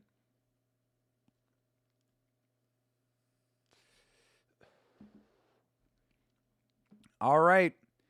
Well, folks, we have only had one beanbag this evening, and we are coming to the banger fight. We are coming to the banger fight now, people, as you know. Main event is not the end of the card. Main event is just the beginning, because now we get the banger fight. And tonight's banger fight is Rawad Saab, and he is fighting Edwin Putra. Rawad Saab. He is from Lebanon, a.k.a. the Lebanon Don. Your local has always been open. I'm just saying, I know that they've closed a lot of locations, so just be aware that some of them around you might be closing. But they're only closing underperforming ones, so not everyone's closing or anything. You see, Wing busted up a 185er who assaulted him. Yeah, well, Wing C got assaulted for kind of okay reasons, I would say. Wing C pulling a dumbass stunt, dropping down into the pit mid-fight, which apparently might have been a publicity stunt, but if it was, then you probably should have told the fighters about it. Either way, it's a little bit hard to say exactly why that happened or how it was allowed to happen, because you'd think that security would have been all over that. But yes, Tyler, I am aware of the situation you're talking about.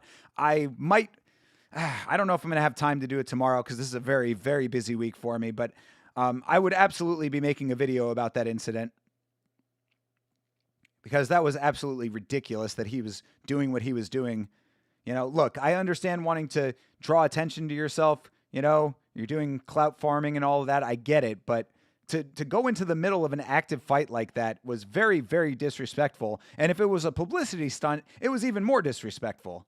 You know, those two fighters are in there putting their all on the line like anybody else. And all of a sudden they have a fucking circus act coming into the middle of their fight. I don't appreciate what Wing C did. It was the highlight of the card. More so than Larissa Pacheco elbow dropping an amateur fighter. So yeah, Chase posted in the Discord something that was very illuminating about Larissa Pacheco's fight in Karate Combat. You know, that the girl that she was fighting was legitimately an amateur. She was one and one in amateur fights. That girl had no business being in a professional fight with Larissa Pacheco, the only woman who has beat Kayla Harrison.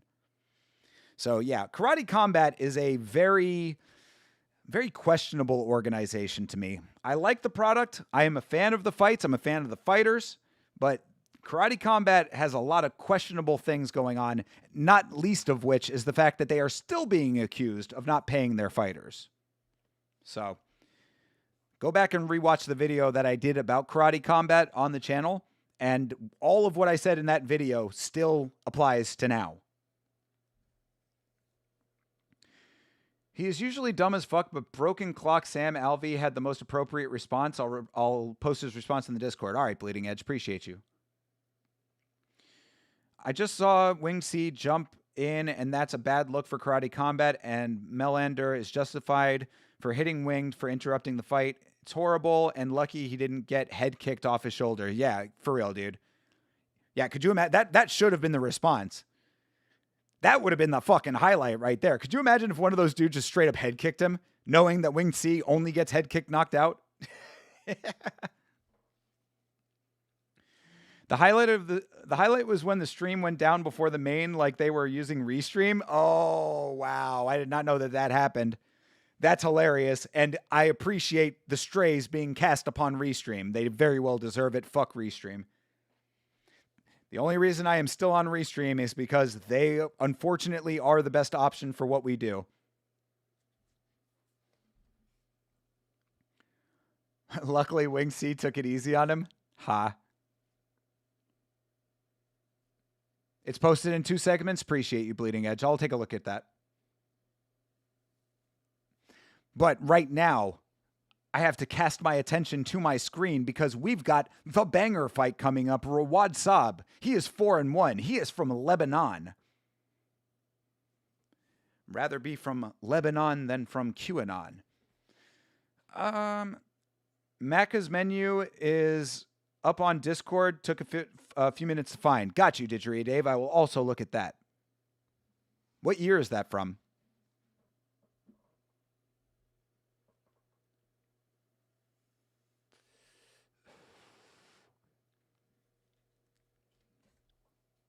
All right. Of course. Our dude Rawad. Our dude Rawad Saab. He is fighting Edwin Putra. He's from Indonesia. Edwin Putra from Indonesia. He's fighting our dude Rawad Saab from Lebanon. And this is the banger fight. So I am expecting a beanbag. Beanbag or bust. One more look at Ruumet. My lady. Ruumet. I did it again, Bleeding Edge. I promise I'll remember her name when we're married.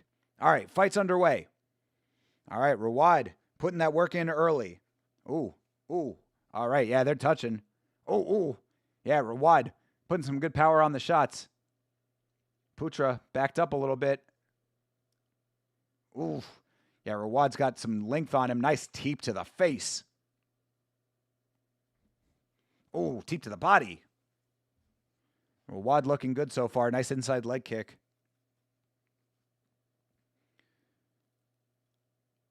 Ooh, another nice kick. Forward to the body for Rawad. Yeah, Rawad. Oh, jeez. Yeah, Rawad wants to finish this fight early. Edwin's going to have to start turning up here. Nice kick to the body from Edwin. Oof, jeez. Heavy body kick for Rawad. Oh, elbow. Oh, nice combo for Rawad. Yo, Rawad is running. He is running the show right now. Oh, step-in elbow for Rawad. Looks like it just missed. Damn. Straight down the pipe. Splits the guard for Rawad. Oh, another step-in elbow. Oof. Yeah, Petra's got to be careful, man. One of those elbows is going to cut him. Oh, nice body kick for Edwin. Oh, Edwin land. Oh, Edwin landing. Oh. Yeah, Edwin evening things up a little bit. Good shot, but Rawad getting his bearings back. Oof. A push kick again for Rawad. He's doing a great job of managing that distance. Edwin needs to get past it. Oh, that step and elbow is nasty for Rawad. Yeah, Edwin's finding his mark a little bit more now.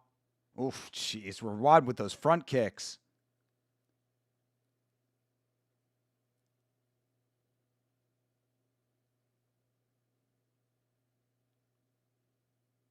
Oh, jeez, Rawad. Rawad with these front kicks that are fucking massacring. He's literally taking his foot and just slamming it into Edwin's face.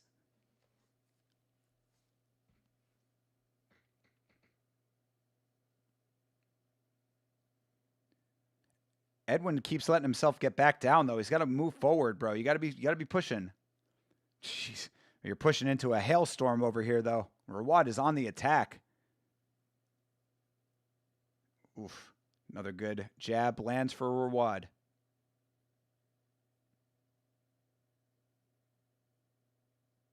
Oof. Inside leg kick for Edwin. Or for Rawad. Oh, another nice elbow to end the round. Damn, Rawad running shit right now. That was a nice round. I heard rumors that Karate Combat allowed Wing C to do some stunts, but yeah, it's not a good look for Karate Combat. And Patricky got into a brawl and cut his eye. Yeah. Yep. Yes, he did. Karate Combat getting a little bit too anxious to do these dumbass social media publicity stunts. They've been watching too much TikTok.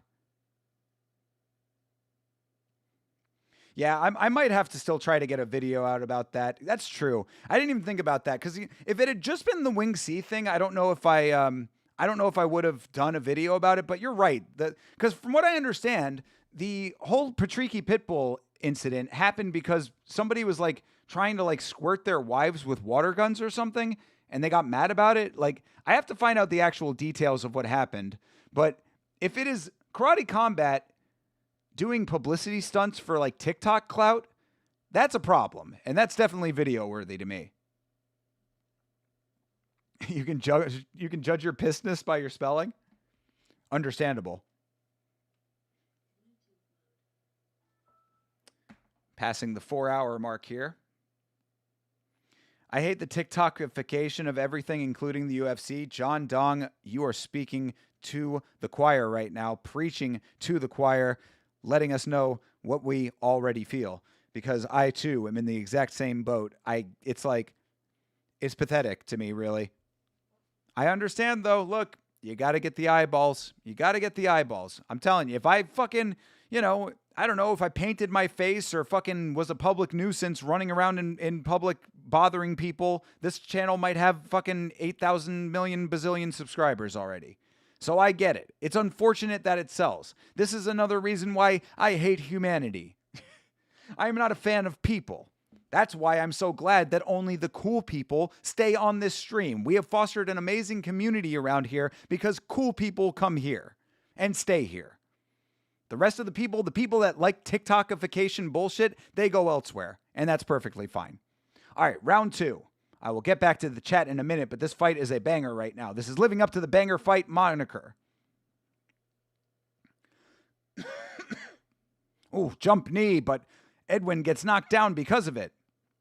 Edwin coming out like a man possessed, but Rawad is comfortable. Rawad is onto it. Oh, Edwin's cut too. Damn, they cut to the other side of his face, and he is all kind of bloody. I got to see the replay on what cut him. But yeah, Edwin is getting messed up. Rawad is running the show right now. We're going to have to see if... Oh, another elbow right on the cut. Bro, this dude Rawad with these elbows, fucking nasty. You're too drunk to resync? Understandable, bro. Don't worry about it. I would recommend it, though, because this fight is fucking going right now.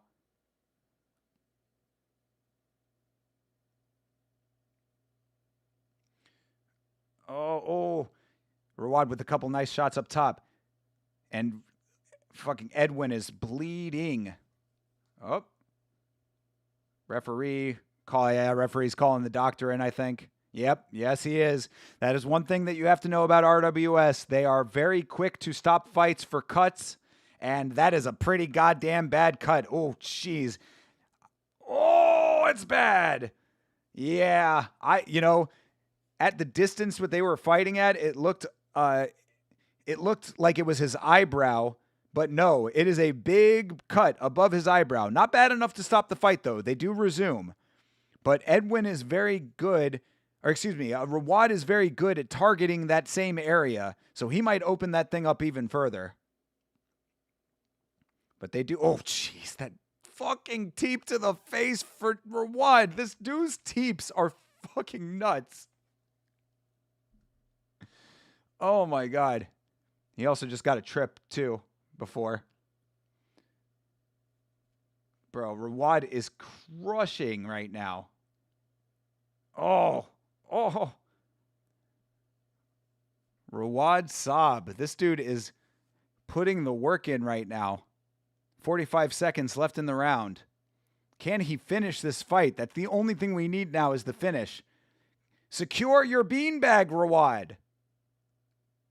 Oh, nice elbow.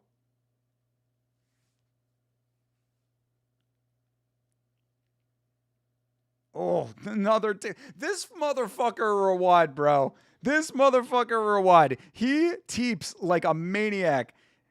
It's not just the fact that he's teeping to the face. It's the fact that he is teeping and putting so much power on it. It's like his teeps are disrespectful. Oh, man. Yeah, they stopped it again for the doctor, and that cut is bad news bears. Yeah, they're calling it. They're calling it. Damn. That sucks, but Saab was going to win either way. All right. Do we count it as a TKO, people? Do we count it as a beanbag? It is technically a TKO. It's a doctor stoppage. That's it. Yeah, All right. We'll do it. Why not? Mainly because I love hitting the drops. Oh, that boy got a beanbag. Ooh, that's a beanbag. That is a technical beanbag.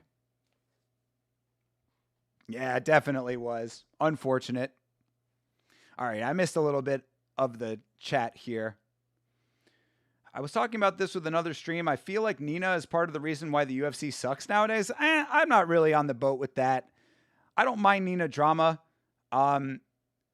If the product was good, then Nina wouldn't matter. You know what I mean? It's the product that's the problem. I don't care what they do outside of the cage.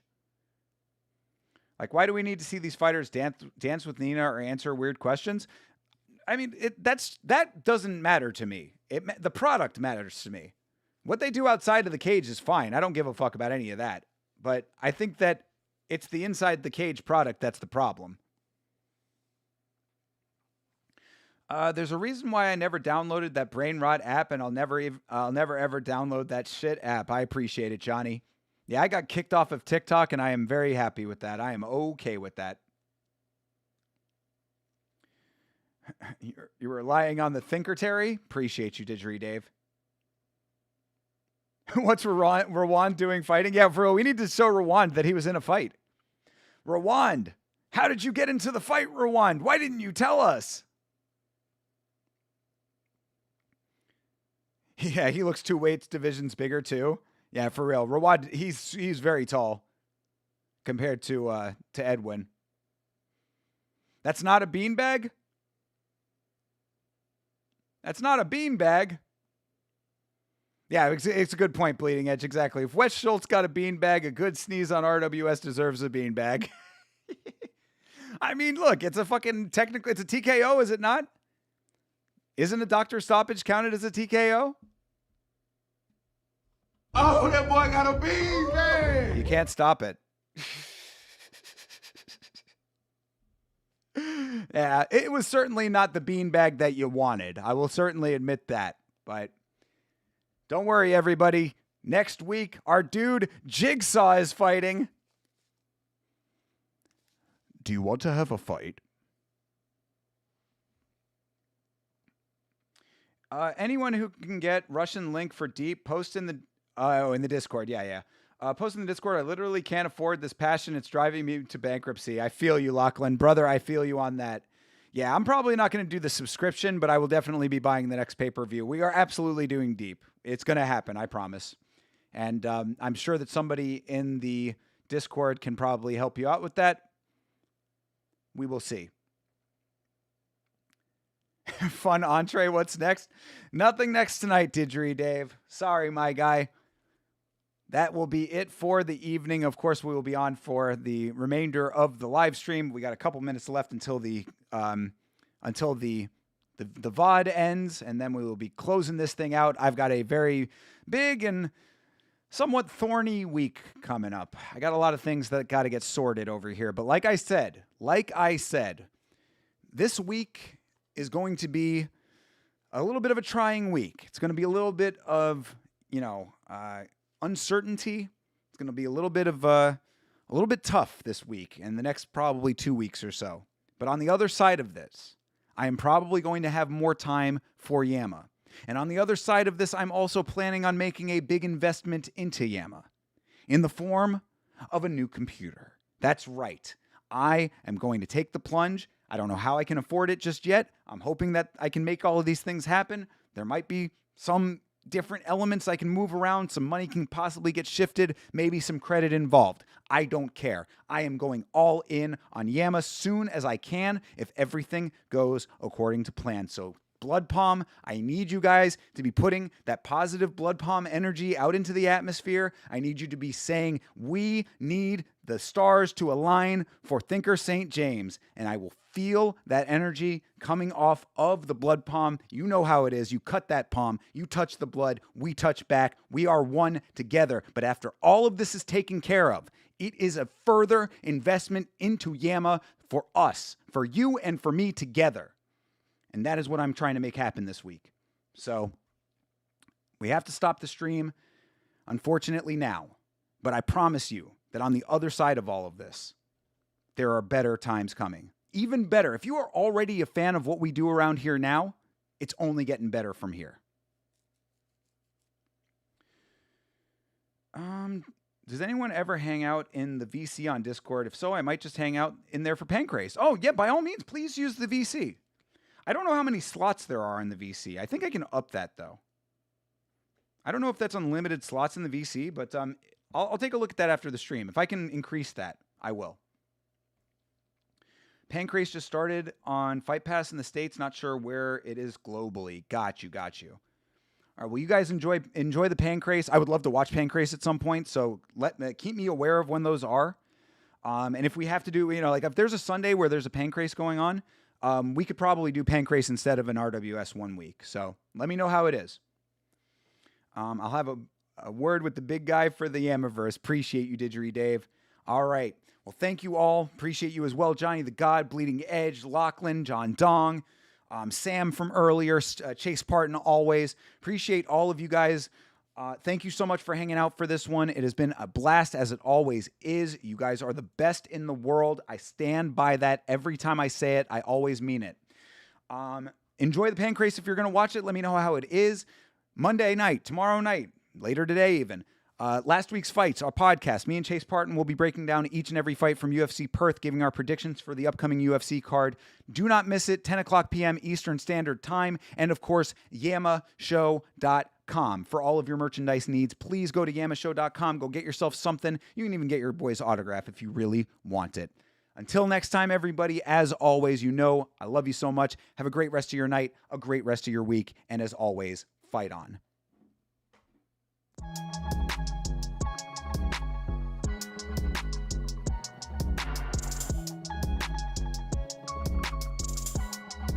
It's